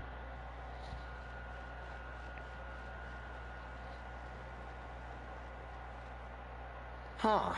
The cat's gone. Yes, but look where he led us. Oh. Another one. Another slab. It looks similar to the last one. You know what to do, boy. Should be laughing, but damn. Oh, by all means, take your sweet time. Wouldn't want you to overexert yourself. Alhaitham just does it because he knows you'll do it, bro. That's like literally the only reason why Alhaitham keeps doing that. Oh.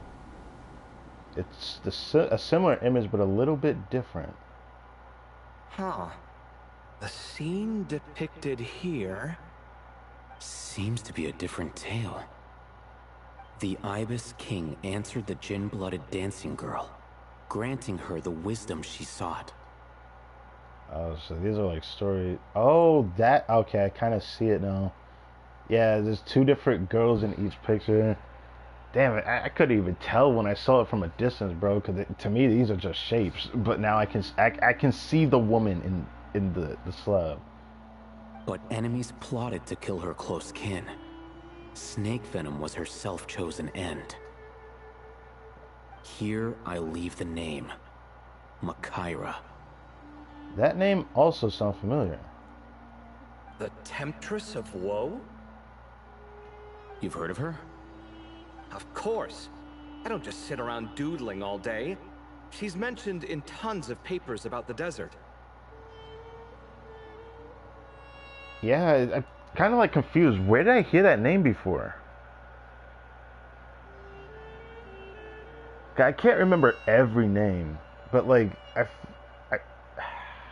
it's not like I can always remember everything. That was like over 2 years ago. I can't remember everything, but I do remember a name like that. Either quickly skimming through text. I know even though I read like the world quest and whatnot, I did skim a lot of the other stuff that, you know, I just like see on the ground for text and all that kind. I didn't go that far. Sumeru damn near almost drained me because of the R&R quest, you know. I'm just saying. As I recall, she was given as a gift to the Tyrant King of Gurabad, and later seized the opportunity to kill him. Okay. Oh. Gurabad? That's the second part of the desert. Yeah.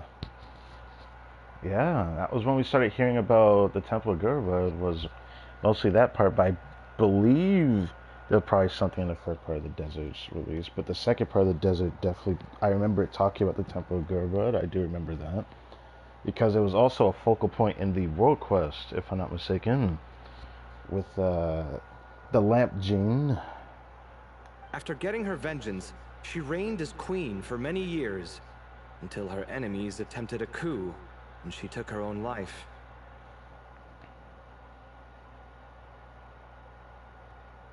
That's more or less the version I've read as well. It seems this queen also had dealings with the Ibis King. Yeah, I'm starting to find this whole granting wisdom business a bit concerning. I mean, considering how Gudars and Makaira ended up, it might not have been a good thing. It might not have? Nah. But, at the same time, if the cat guiding us is linked to the Ibis King, then he doesn't seem like a villain either. You could say he's a neutral party, but he's done bad things. At least that's what it seems to me at a glance. People are complicated. And the same is true of the servants of the gods, no matter their wisdom or power. Fair enough. Let's reserve judgment for now, and keep moving.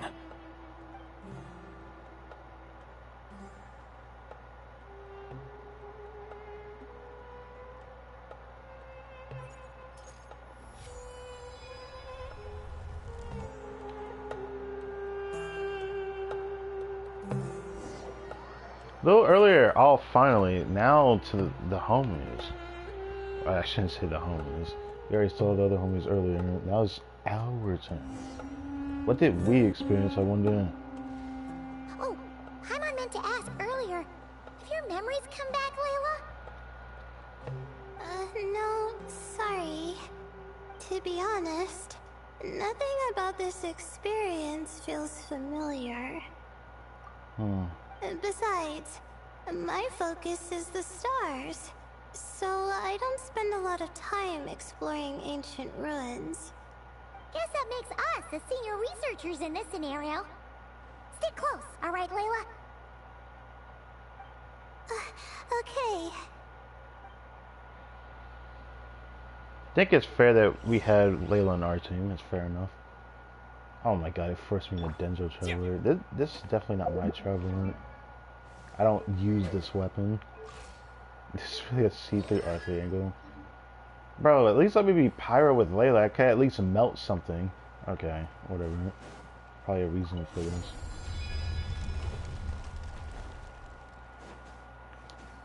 Wait. We go backwards? Is this a different area? Why are we here? Wow. What a tall ceiling. Yeah. But for such a big place, it's so empty. Like no one ever lived here. Sure must have been boring to live in ancient times, staring at ceilings all day. You could do that now and it still feel the same. Now that you mention it, I've heard some people used to draw star maps on their vaulted ceilings. Now that you mention it, I think there was probably a reference to that somewhere in Fontaine. Or was it Inazuma I'm thinking about? Where they had like scriptures on the ceiling? Some might even make them transparent to better observe the movement of the stars. It sounds so nice. Stargazing from the comfort of your own home. Wait a second. I think I see something up there. Go check it out for us, Paimon. Huh? How is Paimon supposed to do that? Oh, right. Flying. Duh. That's crazy. Alright. Sit tight, everyone. Adventurer Paimon will be right back.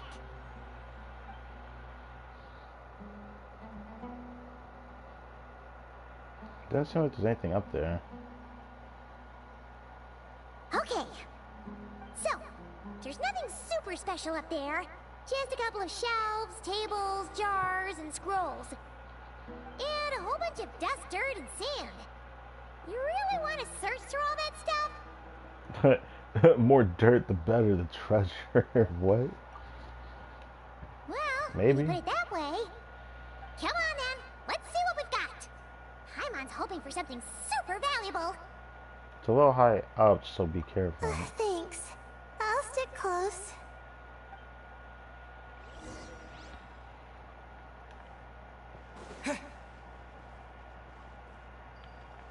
Oh. Well, that's easy to get up there.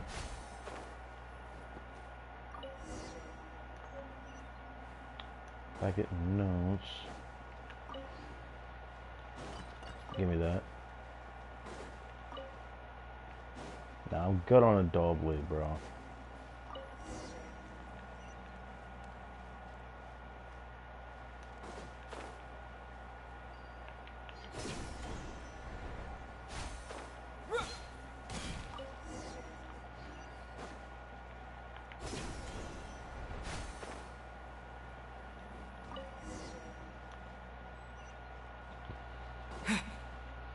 Okay. I think that's everything. Most of the documents are in the ancient desert script, except these ones. These seem old as well, but the handwriting makes them stand out. There are dates on them. Right! Let's arrange them in chronological order before we read through.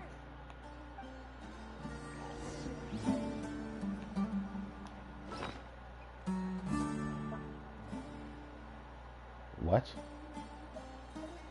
What the crap?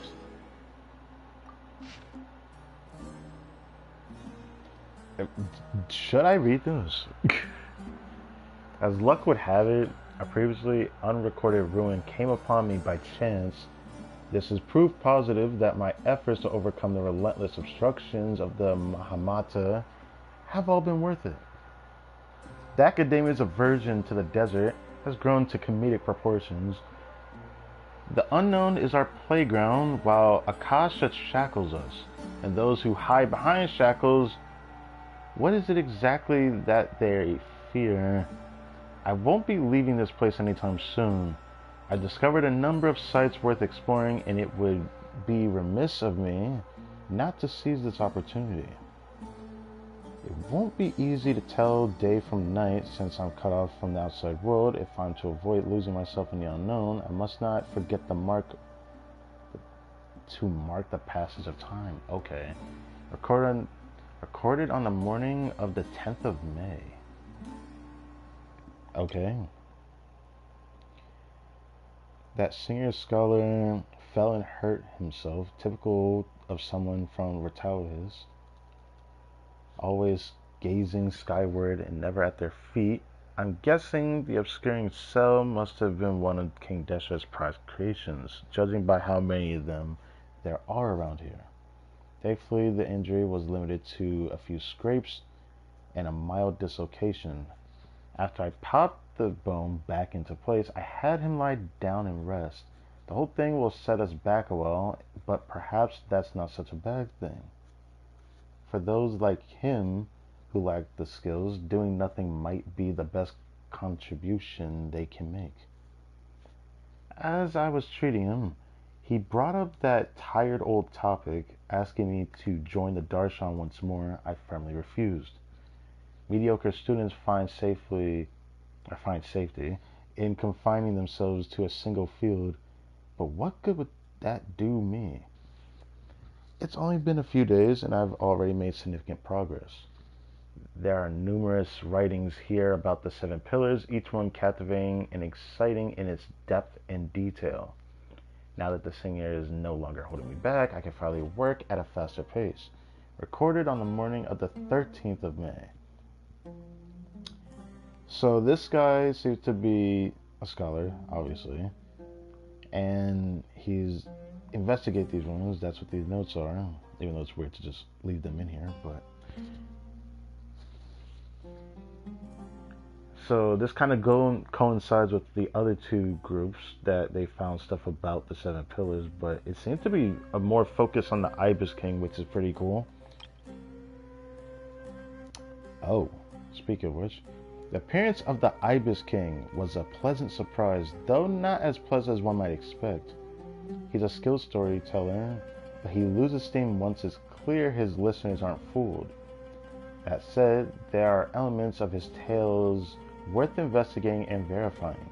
Although he did point out the exit route in his current state, he can't really intervene, and I can tell he's putting on a front and isn't all that friendly toward me. But that's typical of people who care about their status. Ooh, the stab is true on that. Since I need a bit more time, given how big this place is, I suppose we'll have to put up with each other a little while longer. Besides, isn't mutual dislike a positive emotion in those who can't get along? In addition, saving that senior was definitely the correct decision. Oh, I nearly forgot, recorded at the noon of the 16th of May. Okay, so 10th, this was 3 days later, and this was another 3 days later. And then the last page. My supplies have run out. Unless I wish to die here, I will have to leave this place. I still refuse to accept anything from Thoth. Thoth? Oh, you're talking about the Ibis King. People like him who only talk benefits and never mention the cost are a dime a dozen at the Grand Bazaar. Of course, for anyone after me who falls for the temptations he offers, remember this at least. Do not trust the Ibis King. Record on the final day. Zundik. I think I said that right? It's kind of weird that he has Dick at the end of his name, but yeah. Nefer didn't trust the Ibis King either, because he obviously put a lot of trust in her by trying to escape his prison state. So it seems like this guy also had to run in with the Ibis King in that regard as well. But man, the way he labeled, yeah, by the way, people that only look at their status, they ain't good people. That was basically what he said. I find that funny. But why do people act like this? Well, they exist in every generation. They're always going to exist. The best you can do is try to limit those who can even gather power. But when they are in power, they can be a problem.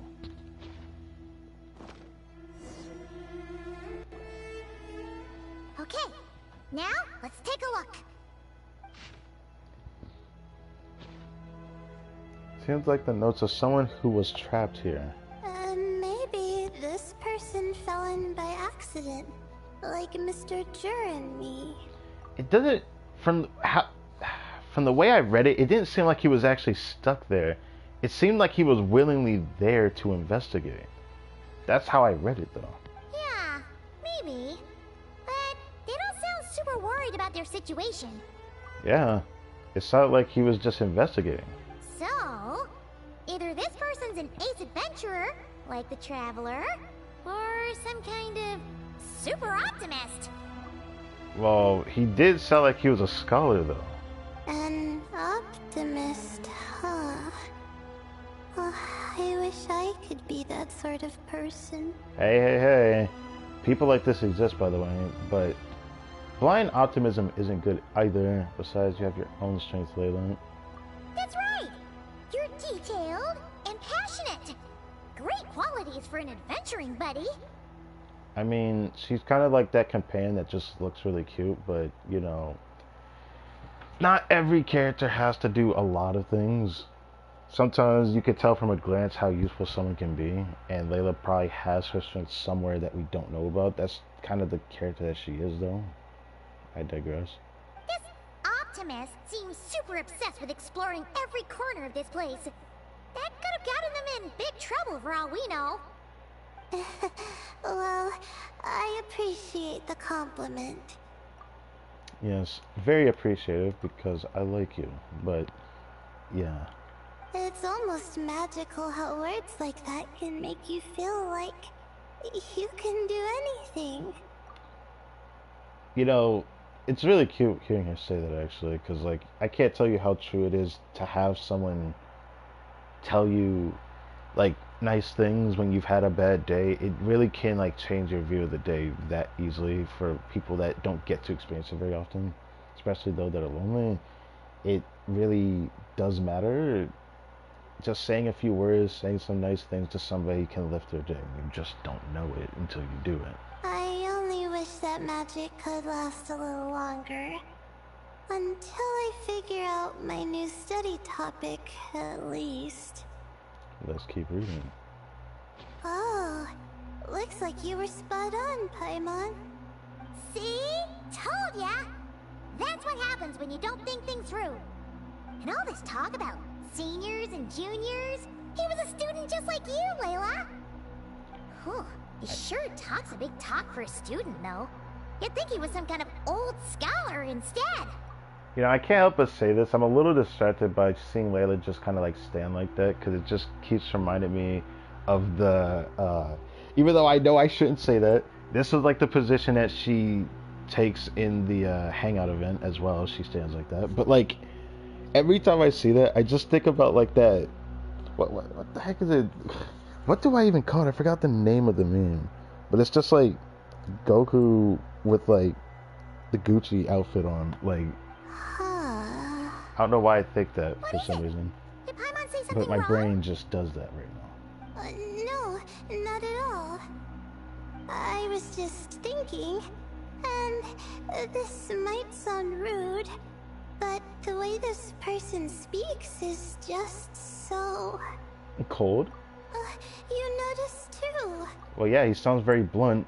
People that are intelligent are also going to be blunt, by the way. I mean, it's good that he helped treat his companion's wound, but it didn't seem like it was out of kindness.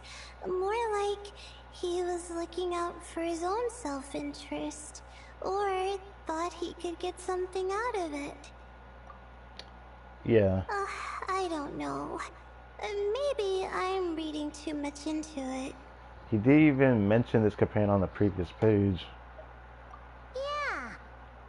If you're both in this dangerous situation together, wouldn't you mention them at least once? If it were Paimon, she would write down the name of every single person she was with. No one would be able to get away. Huh. Dainzif was right. If Paimon knows somebody, the world may actually know. Well, you'd all be stuck there together, so... Actually, I find Paimon's approach quite sensible. It makes sense from a safety perspective, too. That way, if anyone came to the rescue, the notes would be able to tell them everything they needed to know. Whoa! That's genius-level thinking!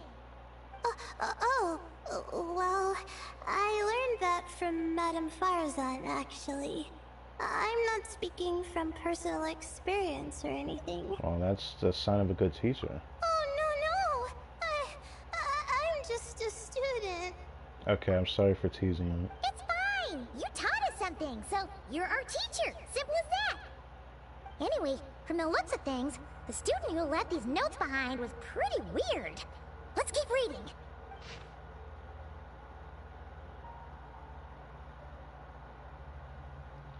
I don't know why, I just wanted to read again.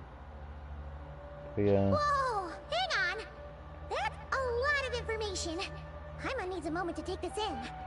The Ibis King. Yeah, he's right there in the So, statue. Wait, what's up? Did this person actually meet the Ibis King here? Would you look at that? They actually mentioned it in the story quest event as well. Very fair. Never talked about the Ibis King before. Sorry. Who? Never heard of the Ibis King? Strange. Jeez, not again! Stop teasing her, Traveler! You know she was asking about Nefer. Anyway, Nefer's, a friend of ours. And she's mentioned the Ibis King before, but not in much detail. Yeah, but she did say she quote-unquote met him to some extent, given the power that she gained from him. Anyways, Paimon handled that pretty well. Actually, she managed to not spill any of Nefer's secrets. That. Guess the boss of the Curatorium has earned her respect and then some. Oh, I see. Well, that's not too surprising. Most people in Sumeru know about King Deshret, and most in the academia have at least some knowledge on the 7 pillars. Legend has it, King Deshret ruled the desert at the head of several wise retainers, guiding their people to pursue the limits of wisdom. He also left behind treasures for future generations, which continue to be relevant in nearly every research discipline. Now, this message indicates this student and his senior were rescued by the Ibis King. But to think it's possible to meet him in a place like this... We don't know when these notes were written, but didn't the 7 pillars disappear a long time ago? There's something else that's odd. The Ibis King's form, they don't really specify it, do they? I don't remember reading that. Yeah, the notes made it sound like his powers were restricted. Well, if we recall what Nefer said about the Ibis King, it also sounded the same there. Also, the mention of this form? What is that supposed to mean? I'm not sure. Let's keep reading.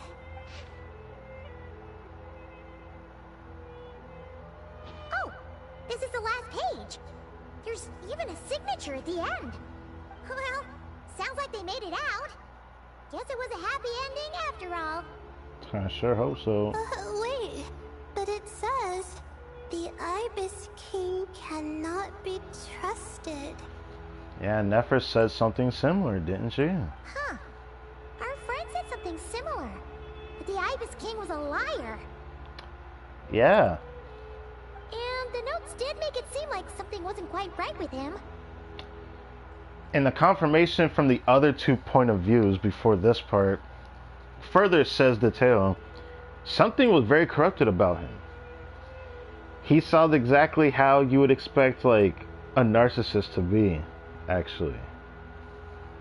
Someone who kind of covers their own status and kind of does whatever he can to actually keep that status, even if that means he does some nice things and then takes it away from you in some shape or form. He does good things sometimes, and then he does bad things at the same time as well.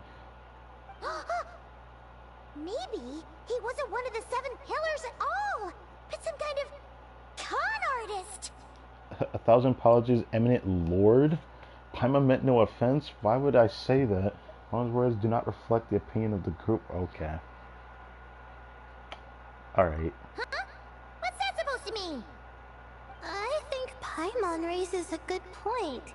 Let's keep our guard up just in case. Alright, I think that's all the clues around here. How about we... Marak? What's good, bud? Oh, that's why it came to this group, because they came here after they went through that door. I was wondering why we went over here now, but... Oh, it's Marak! That means Kave and the others should be around here, right? Hello? Anyone up there? Can you hear us? Yeah, we can!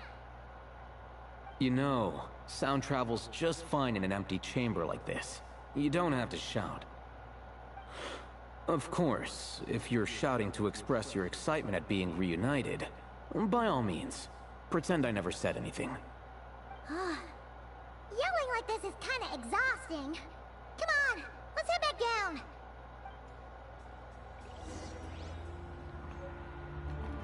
Yeah, let's tell them about the notes we found.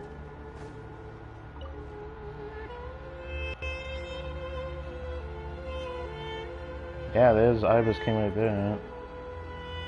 The bird. Well, everyone reconvene back in it. Wow, we all ended up in the same place, huh? Yeah, what a coincidence. They're all Indeed. connected. Or as I like to call it, the chai factor. What? What? No reply? I mean, I have nothing to say to it. It'd be funny to see what I hate them have to say, though. Just say it. Fair enough. Alright. Because it's spice to sweet brew again. What? Oh, hey, that's a new version. Yeah, that's definitely new. Wait, what? You've never heard that one? I hate them looks away, bro. What are you looking for? Yeah, he's not even paying attention. He's looking for A something. place to sit and read my book. Bro. Oh, great. What else is new? Well, looks like everyone made it through unscathed. Let's take this chance to get some water, rest a bit, and discuss what we learned. Sound good? Yeah, let's debrief. Everyone shares water, food, and also their findings. Turns out Sino actually did bring some spice tea. Okay.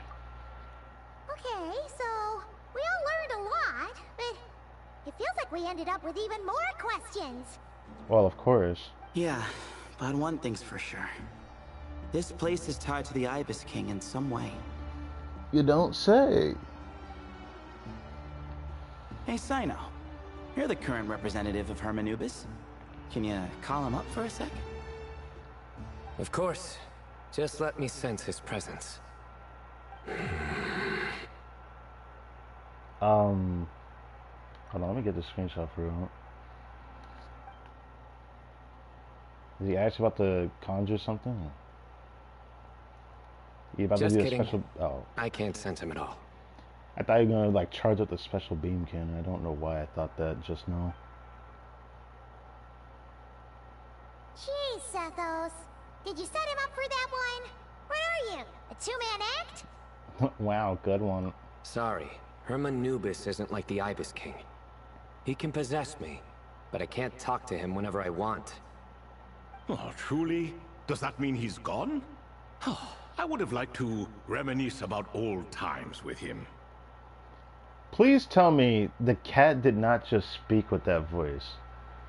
Like, I'm begging you. Like, what the Bro, what is that? No, that's crazy. The cat! It speaks! It's been a while since we actually heard a cat speak in a while, like in a quest or something. Of course it speaks. In fact, it is not an it at all. You do me a great offense. Not with that voice, bruh. Of course it speaks. In fact, it is not the it at all. I didn't think I laughed at that, but it's just, the voice for that was great. Of course it speaks. In fact, it is not an it at all. You do me a great offense. Oh, that's great. My apologies. Esteemed cats, sir? Sir? Yes? Oh, this little contraption is still here. Yes, it is. Contraption? No, this is Marak. Which means you do his assistant a great offense. I'll hate them, brother. Huh? Well, I didn't mean... Well, I apologize. Okay, I feel like we're getting off base here. I wasn't referring to this Marak, but rather the thing that operates it. King Deshret was quite partial to it. I have forgotten what it was called. It must have had an official name, albeit in the old tongue. Even if I did remember, I would need to translate it into modern language. It's not important. Marak's a fine name. Even better than the original, if you ask me. Who thought of it? And the remodeling, quite well done indeed. This Marak looks much happier in its current form. Oh, and the components should have model numbers written on them. You can look them up if you're curious. This cat talks a lot. Quite the one-sided conversation. You don't say. He is talking about Is it. this what the Ibis King was like? I don't want to assume the cat is the Ibis King. He seems quite eloquent. I wonder if he plays cards. Of course, that's what Sino says. Ha! I knew Marak was a great name. Go me. Alright. Let's see, what page was I on again? Should have brought a bookmark. Brother. That all went over Paimon's head. Fair enough. So when the notes mention something being off with the Ibis King, it was because he's in the form of a cat? Are you serious? Nah. Are you serious? I guess he did say form, but if he was in the form of a cat, The guy would have wrote it down, unless he just isn't intelligent enough to actually write down that piece of information. Okay. Hello indeed. Fair enough. For you to know my name. Yes, I was not mistaken.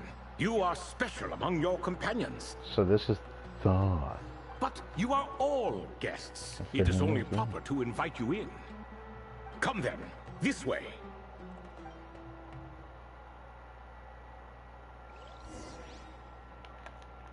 Why did you decide to speak now, though?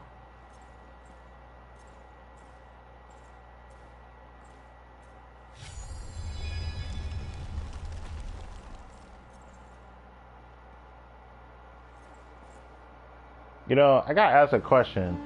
How the hell do you eat in here, bro? By yourself?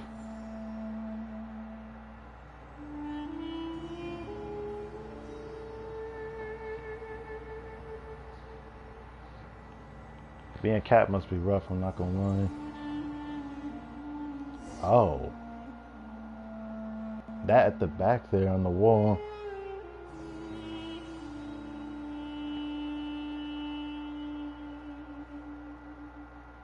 There's another cat there. Welcome and to my cat. humble abode. This is very humble. Oh, your house sure is spacious, Lord Ibis King. Yes. I really feel conflicted seeing that the Bird King is in the shape of a cat. I fear it's not quite what it used to be. In fact, it has long ceased to be my home at all.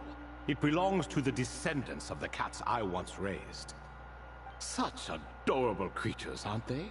Take the one I'm borrowing here, for instance. A chubby fellow with such lovely fur. Yes, yes. I know you're controlling the cat's body, bro. Anyway, tradition dictates that a special guest such as yourself be presented with a gift. Yeah, but there's gotta be a catch, bro. Alas, it's a first-come, first-served basis, you see. I fear with the passage of time, none are left. What? So the treasure's gone already?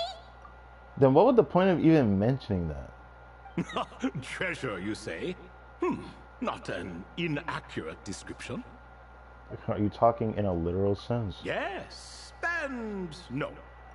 Well, not being straight to the point makes no sense either. I have the power to grant gifts inaccessible to the masses. The only requirement is answering a question. Not a bad deal, yes?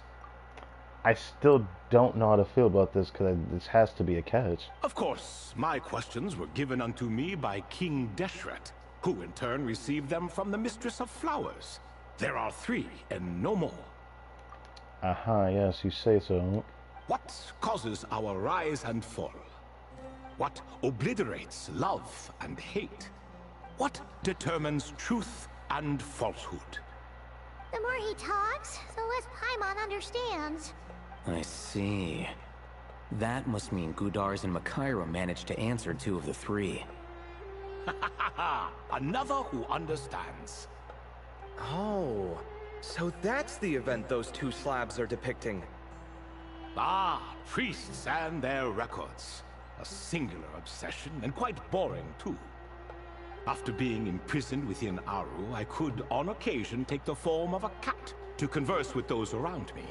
But I despised speaking to them. No conversational skills whatsoever. Now, humans like you, who stumble in here from time to time, you are much more interesting. What? Hold on, we're getting off topic again.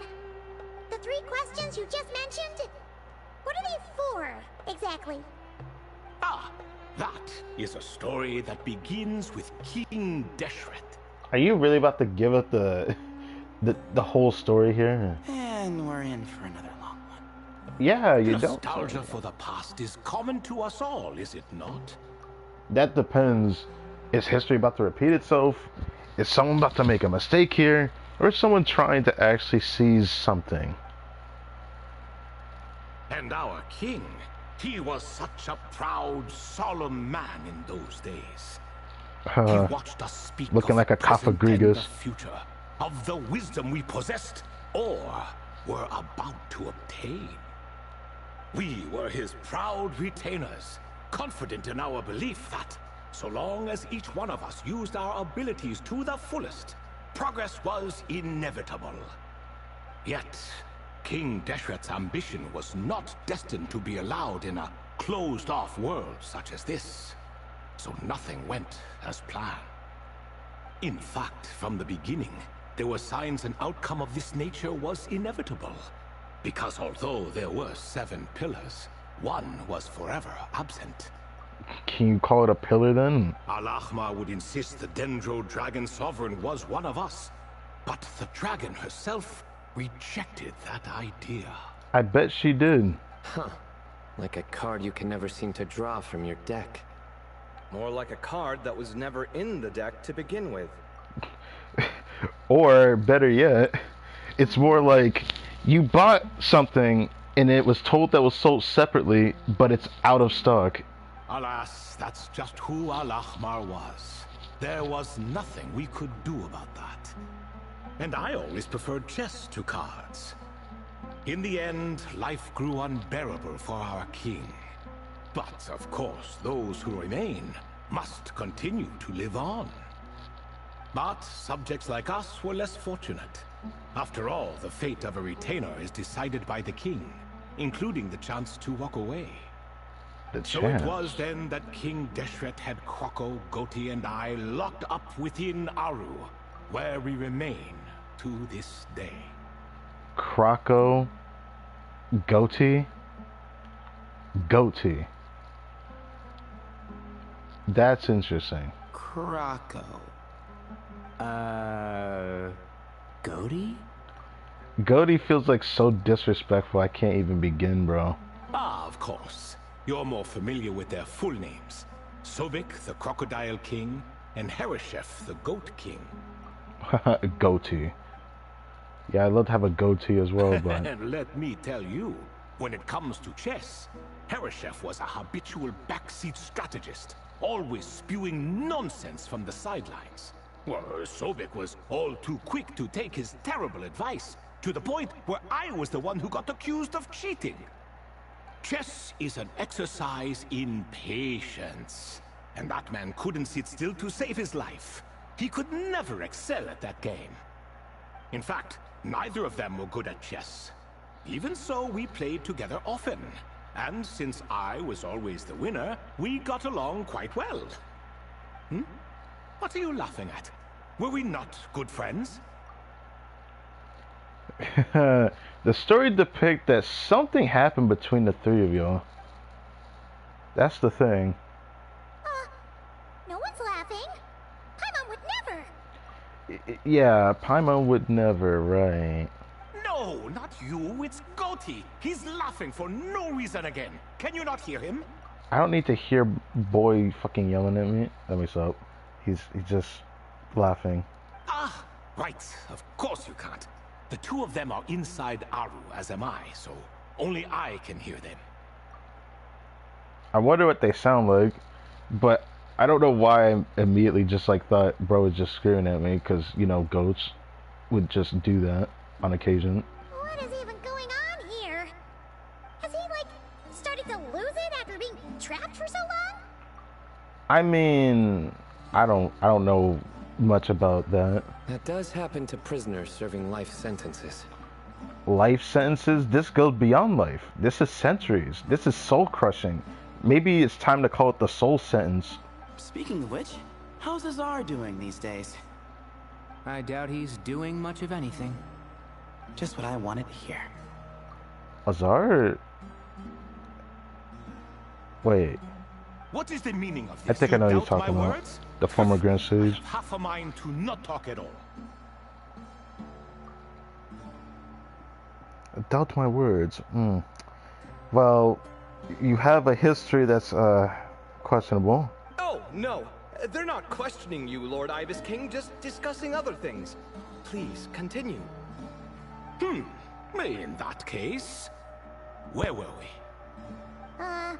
Getting to the part about the 3 questions. Hopefully. Oh yeah, that too. Could we keep going off topic? Ah yes, we're almost there. Oh yes, we're still doing the story talk, right? Before I entered Aru, King Deshret said I could be released from my eternal seal if I chose humans who could provide the correct answers to those 3 questions. What I consider The first correct person answers, who caught though. my eye was Gudars. Okay. I asked him, what causes our rise and fall? He answered, conspiracy and betrayal, for it renders the righteous and wise unable to succeed, and thus nations fall. Oh my god, there's like so much realism to that. Jesus Christ. Conspiracy and betrayal, for it renders the righteous and wise unable to succeed. Oh my god. It just makes me keep thinking about I shouldn't be saying that. I don't wanna riddle my channel with those talks. But man, I do think one day it's gonna be front and center where I have to just talk about it. I found his answer quite interesting, so I bestowed upon him the power to deceive. Why? What? Okay. The second human I chose was Makaira. This is why that story was messed up. Anyways. I asked her, what obliterates love and hate? She said unto me, I have nothing left to lose. Vengeance alone can quench both love and hate. Oh, right. That's a horrible answer. But yeah, like, from what was said from the other homies, she just pretty much crashed out. So, yeah. Yeah, nothing left to lose is a very powerful motivator. Having nothing else to lose. It makes it very easy to motivate yourself to do the bad thing that you normally wouldn't do. I found this to be another fascinating response. So I granted her the power to be loved. You granted her the power to be loved? What? What? The power to be loved? The story that we saw? Are you telling me because she became queen, that was her being loved? Now what about the coup where she decided to off herself? But both of them ended up... They both ended up in a very horrible instance. Now then, young one, riddle me this. Did their answers point to this fate, or was it the power I bestowed upon them that determined their end? You could say both did, but I'd say the latter.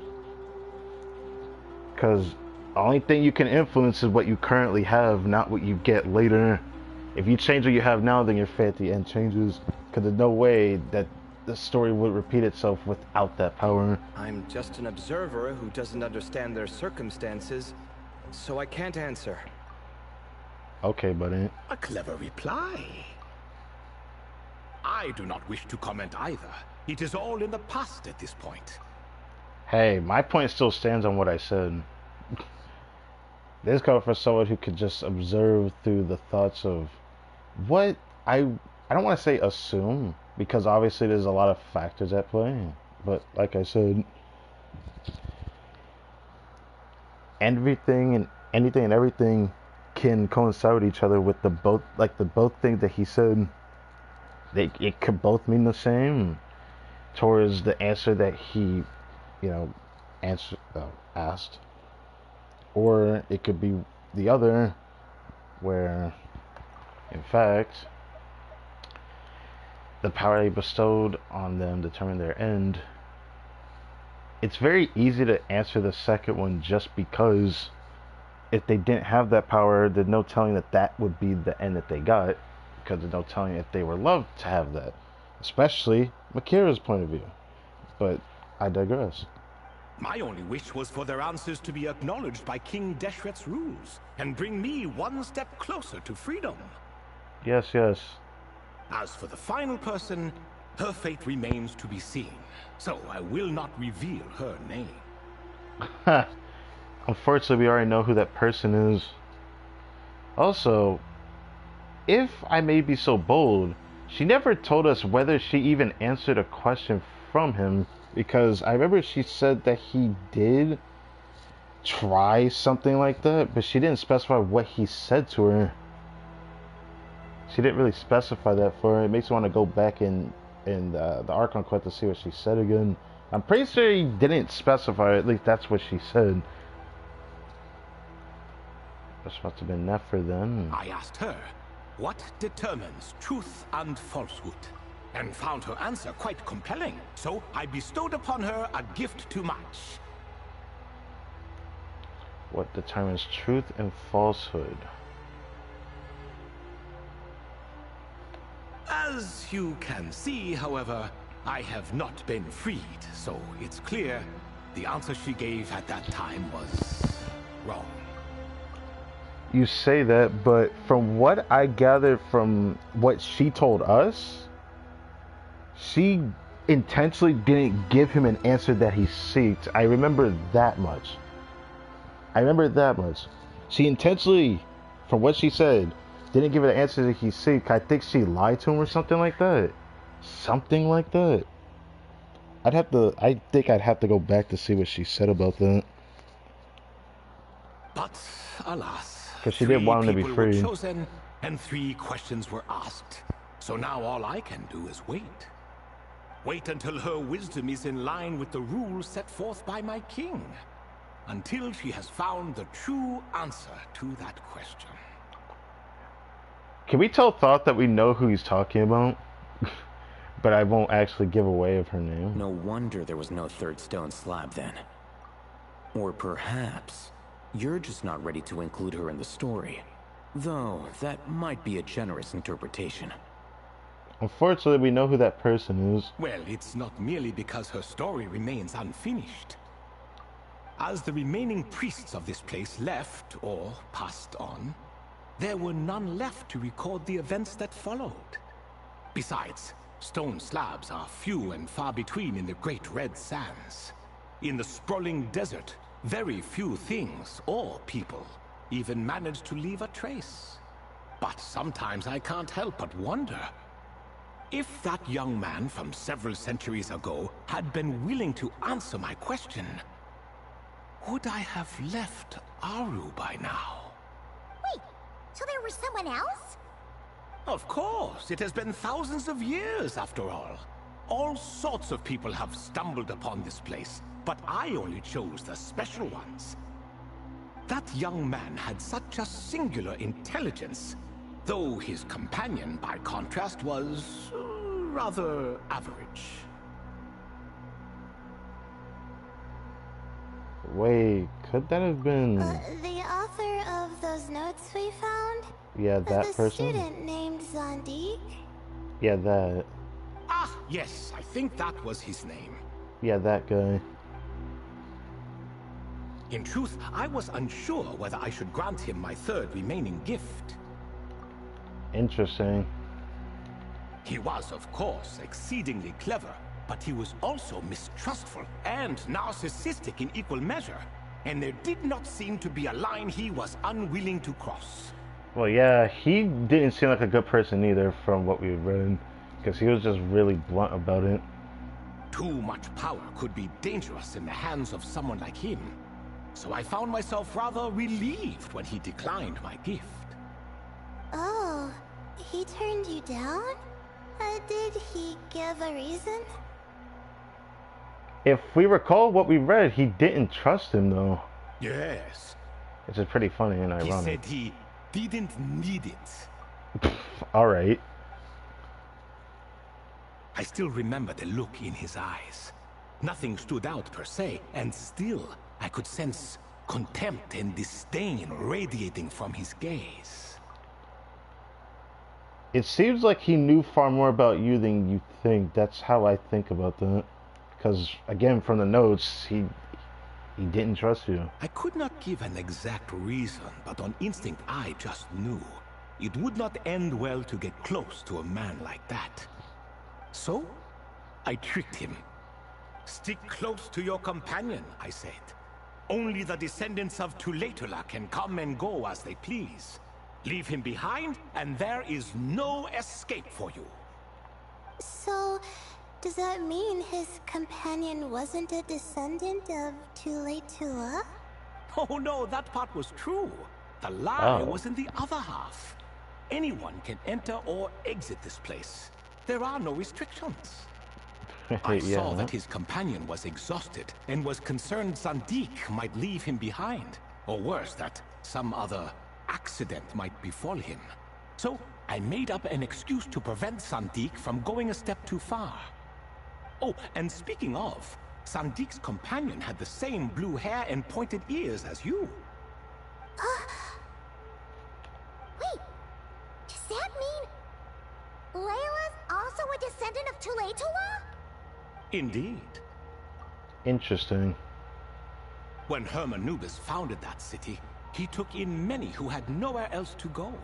Today, their progeny are scattered to the four winds, and indeed are far more numerous than I could have imagined. So the person you protected could have been my ancestor. Yes, yes. You're very welcome for that. Could I ask another question, Lord Ibis King? Of course. I have nothing but time, I'm afraid. Did you also save me and a man named Jur? I did. You two were quite unlucky bumping into a device King Deshret once used to measure human brain power. That contact caused more knowledge than you could handle to flood into your minds. So I replaced that knowledge with simpler, repetitive information. Of course, the side effect being the same thought repeating over and over again in your mind, but that should resolve itself in time. How many moons are there in the sky?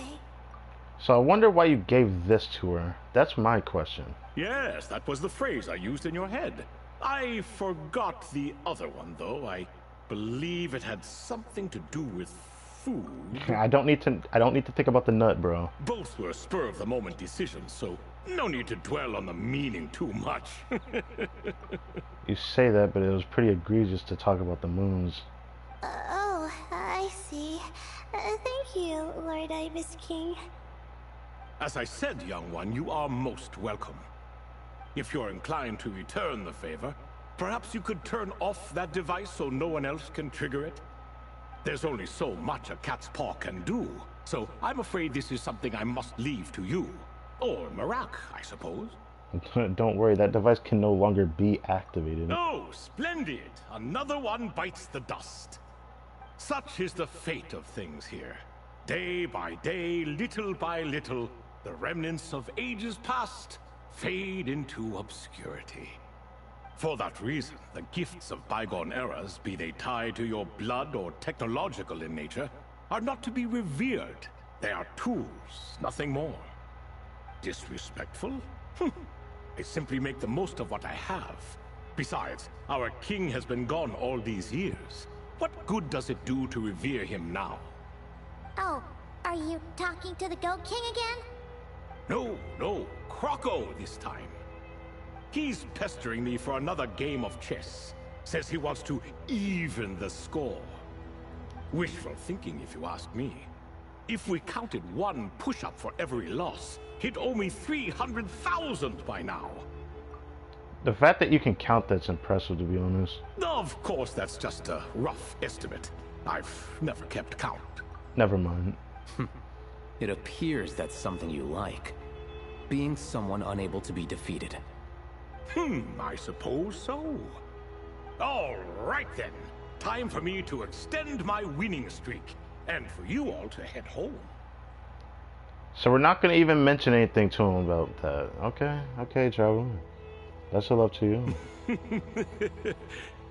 In truth, deep down, I know even the answers to those 3 questions will not change my fate.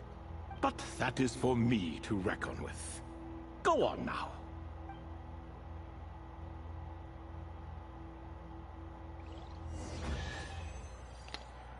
Okay. That was eventful. This story goes a bit longer than I thought it would be. Can't tell if there's only 2 or 3 parts, because given what they showed when you actually check the event screen, but surely there's a 3rd part, because every event always has like an extra one that isn't shown on the event actual screen and all that for the UI. But anyways, yeah, I like this. The only thing I'm a little bit bothered by that I kind of wish the Traveler kind of said some more things. It would have made things more interesting. I suppose maybe we'll talk to everyone else about it. Because I still feel like it's safe to mention we know the 3rd person. Excuse me. Or maybe not. Do you even know what time it is? I've harvested 3 crops of tomatoes while you've been gone. I did not need to know that. You're exaggerating, Professor. I'm making a point. There's a difference. The sincerest apologies for keeping you waiting, Professor Cyrus. Our mistake. Please accept our apology. See, that's what I call manners. Now, are any of you hurt? Nope. It went way smoother than we expected, actually. I presume the investigation is complete then. Come, tell me all about it. Can we, like, get somewhere comfy first? Like, we're in the desert. Okay, never mind then. Because that's a lot to talk to Cyrus about. Oh my, did you look out? If you've read the work from the Vahumana Darshan, you would know that the Ibis King has, well, let's call it a mixed record. Yeah, he sounded like a polite man until you realize he has 2 sides of him, even though we only saw one side of him. Perhaps he softened up a bit in his old age, and that's why he chose to help you. Or perhaps he just didn't have a good enough reason not to help us. You could say he was curious about something, though. Marat could have been one of the reasons, though. Yeah, Marat agrees, bro. See? Marat agrees. How do you even know that's what Marak meant? That could have just been a happy noise. Sure it was. There's a lot to be happy about. We figured out what happened to Layla and Jur, and there were some unexpected takeaways too. Yeah, I never expected to learn about my ancestry. I've always thought of myself as just an ordinary student. I never would have even considered something like that could be true. Come to think of it, our ancestors might even have been friends at some point. Well, of course, the big-eared people, I shouldn't call them that, but I forgot the exact name, okay? Huh? You're right. But they were definitely close I with should the other take a trip back species. home to see if I can find any records about that. Oh, I was just throwing that out there. I wouldn't want you to go to the trouble. It's fine. My advisor gave me a break, and I still have a few days left, so... Oh, wait. My study topic. I haven't made any progress at all. No. I need to focus on that instead. Someone gotta save her, bro. Look at her eyes. She's so dead inside. Right. One thing at a time. Couldn't you help her, Professor? Huh? No, I could never. Me, you say? I'm from the Spatamar Darshan, and I don't think that Nephis or Zahahadi researched the stars. All I have to offer are my homegrown tomatoes. Brother loves his tomatoes. Although I suppose it's not impossible. I can ask a few old friends to recommend some interesting topics. You really don't have to. It sounds like a lot of work. Hardly. A few passing questions while we water the plants? It's no trouble at all. Thank you so much. Of course. Now it's getting late, and you all must be tired. Let's wrap things up here. Some say desert nights are the sun taking mercy on us after the heat of the day. So, let's leave while she still feels merciful. God dang it, I had a feeling it was gonna end there. It was just showing the background. Oh, God dang it. I wanna... Hold on. I did a little bit. Cyrus? No. What? Oh my god. Fair enough. Fair enough. What does this mean then? Because despite that being 2, there's going to be another part, but what will it be? I wonder. I don't know. But we could base it off of the next part being the next 2 days after, because every Story Quest event at least has 3 parts. It always has at least 3 parts. And 1 day's remaining means 2 days. So Tuesday, because today's Sunday. If I had, actually, I'm going to say if I had streamed at a specific time, maybe I could have lined it up with Reset for Monday. I don't think that would have mattered much. Hey, there's another thing. So frightened of Not cry. Don't want to forget this. Unironically, this is coming up again. So, after the next Story Quest event part, it's very likely that the next stream will end up being another stream of the Sonic Chronicles. Then I will do a stream on my second account, which I don't know how long this stream's gonna be. I'm gonna probably yap a lot in that one and finally show off some things. I've been debating on what I want the title of that stream, but I think I am gonna make it the focus for this over here.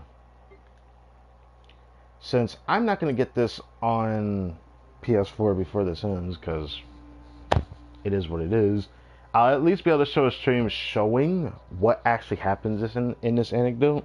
And if there's a continuation of this, I again will have to do another stream on my second account, whatever ones I don't get to see here. So, yeah.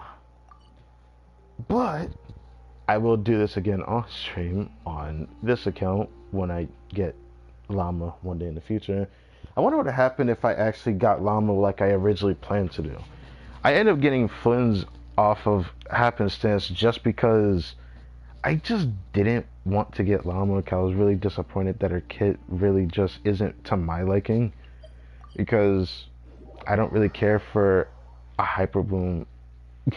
I don't want to call it a Hyper Bloom buffer, that's not what she is, but like, I don't have any other characters that would take heed towards anything else. It's either I'm playing Hyper Bloom, Virgin, which was an interesting thought, but I still don't really want to play Llama with Kaniche as an example, but I would have wanted to try it if I had gotten her. And I was more disappointed when people kept talking about how Llama just wasn't that much of an upgrade over Al-Haytham, which is a little bit disappointing. He's one of my very few Triple Crown units in the game, and I really like this character. The thing that kind of bugs me is that the devs didn't decide to make him have free constellations. If they gave him his free cons, you best believe I would have solely went for that C6.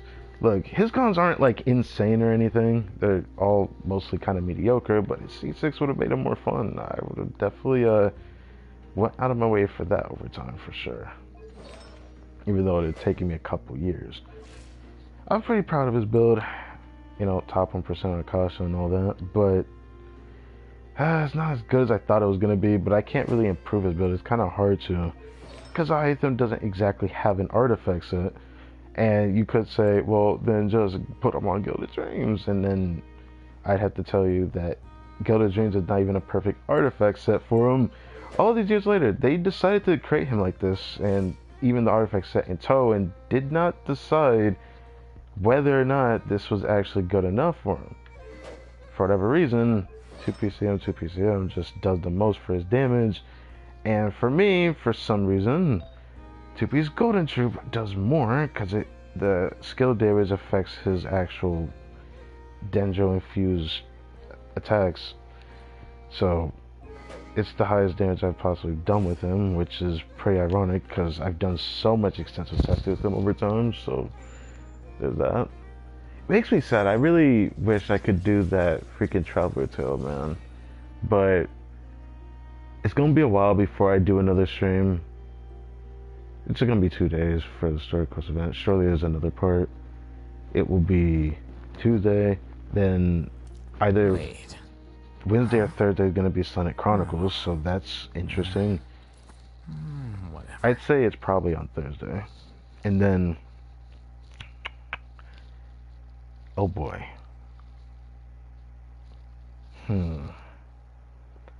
One of those streams are going to have to be a double stream.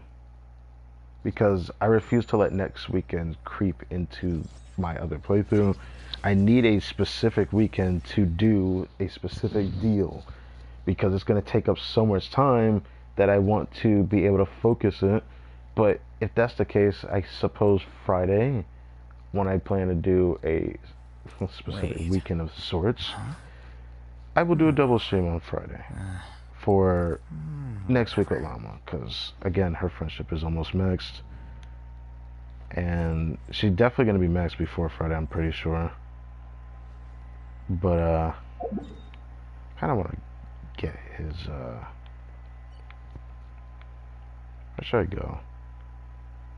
Don't really matter where I go. Over here.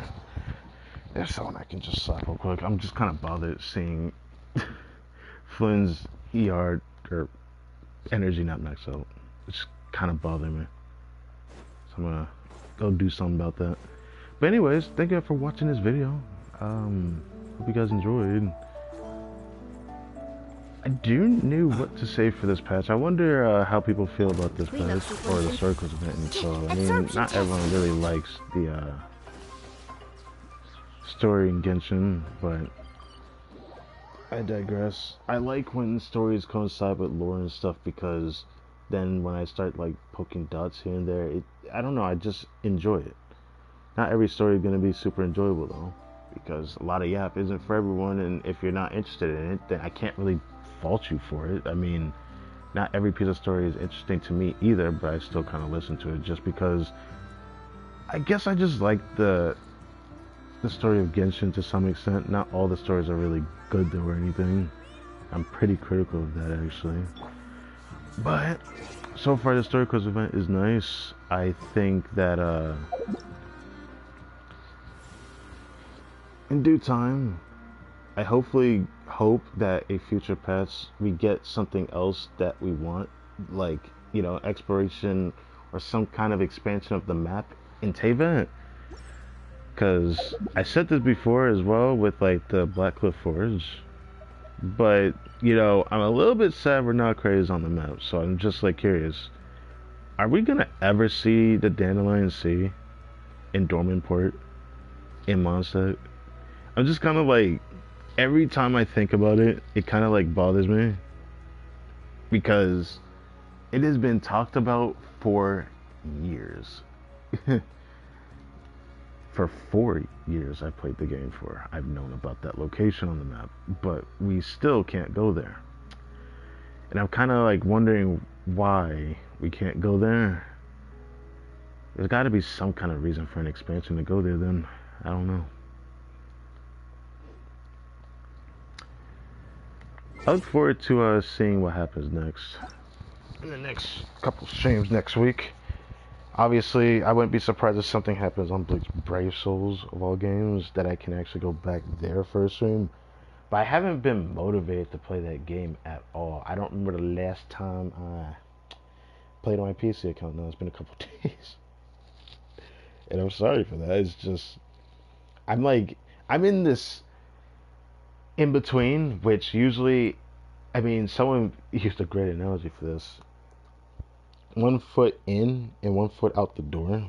That's where I'm at with Bleach Brave Souls right now. Having bad luck with it recently really pushed me further to want to go out the door. But I'm still sticking to the game until end of year banner. I want to be there for that. But I don't think I can keep pushing myself, so whatever I've been currently doing, I'm probably only going to do it for this month, and I'm just going to stop doing it, which is like me doing like getting on every day to do the PvP stuff. I'm probably going to stop doing that by next month. I only did it for a little bit because it helps me get some extra resources here and there, but especially it's tiring for me to do it because I'm doing something else right now, which I cannot wait to circle back to that. Next weekend is gonna be interesting. Got stuff going on. Maybe if things can smooth out, I might even like do a playthrough of some kind. I still have playthroughs I wanted to do on PS4 because I still have backlog of games I haven't played or ones I could play, but one of the ones I still want to play I had talked about before that I've had, but I never actually did a playthrough on it because, I mean, I've also said this before that the first few videos I ever made on my YouTube channel was just the Sleeping Dogs playthrough. But it wasn't Sleeping Dogs, it was just, well, it was Sleeping Dogs, what am I talking about? It was Sleeping Dogs, but it was just gameplay videos. I never actually did a playthrough on it, so I've been thinking about actually doing a playthrough on it properly. Because I still have the game and I can still play it. I've been thinking about giving attention to that, which I'm definitely willing to consider fairly soon. But yeah, I'm still thinking, no,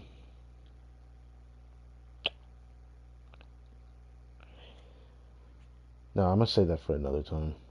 I'm just gonna not worry about that right now. Almost 1 in the morning. It's been decently long stream. I hope we can get something for exploration after this patch, because this is like turning out to be very similar to Natland Otherwise. I just hate to say that again, but I just want to throw it on. I want to say that. I don't know why I'm looking at their builds. I just felt like looking at Funk's build because I don't see her actually play Genshin that often, so when she does, kind of nice to see her. Okay. I'm off. Thank you for watching this video. My name is Crytek and Mom, and I will catch you guys next time.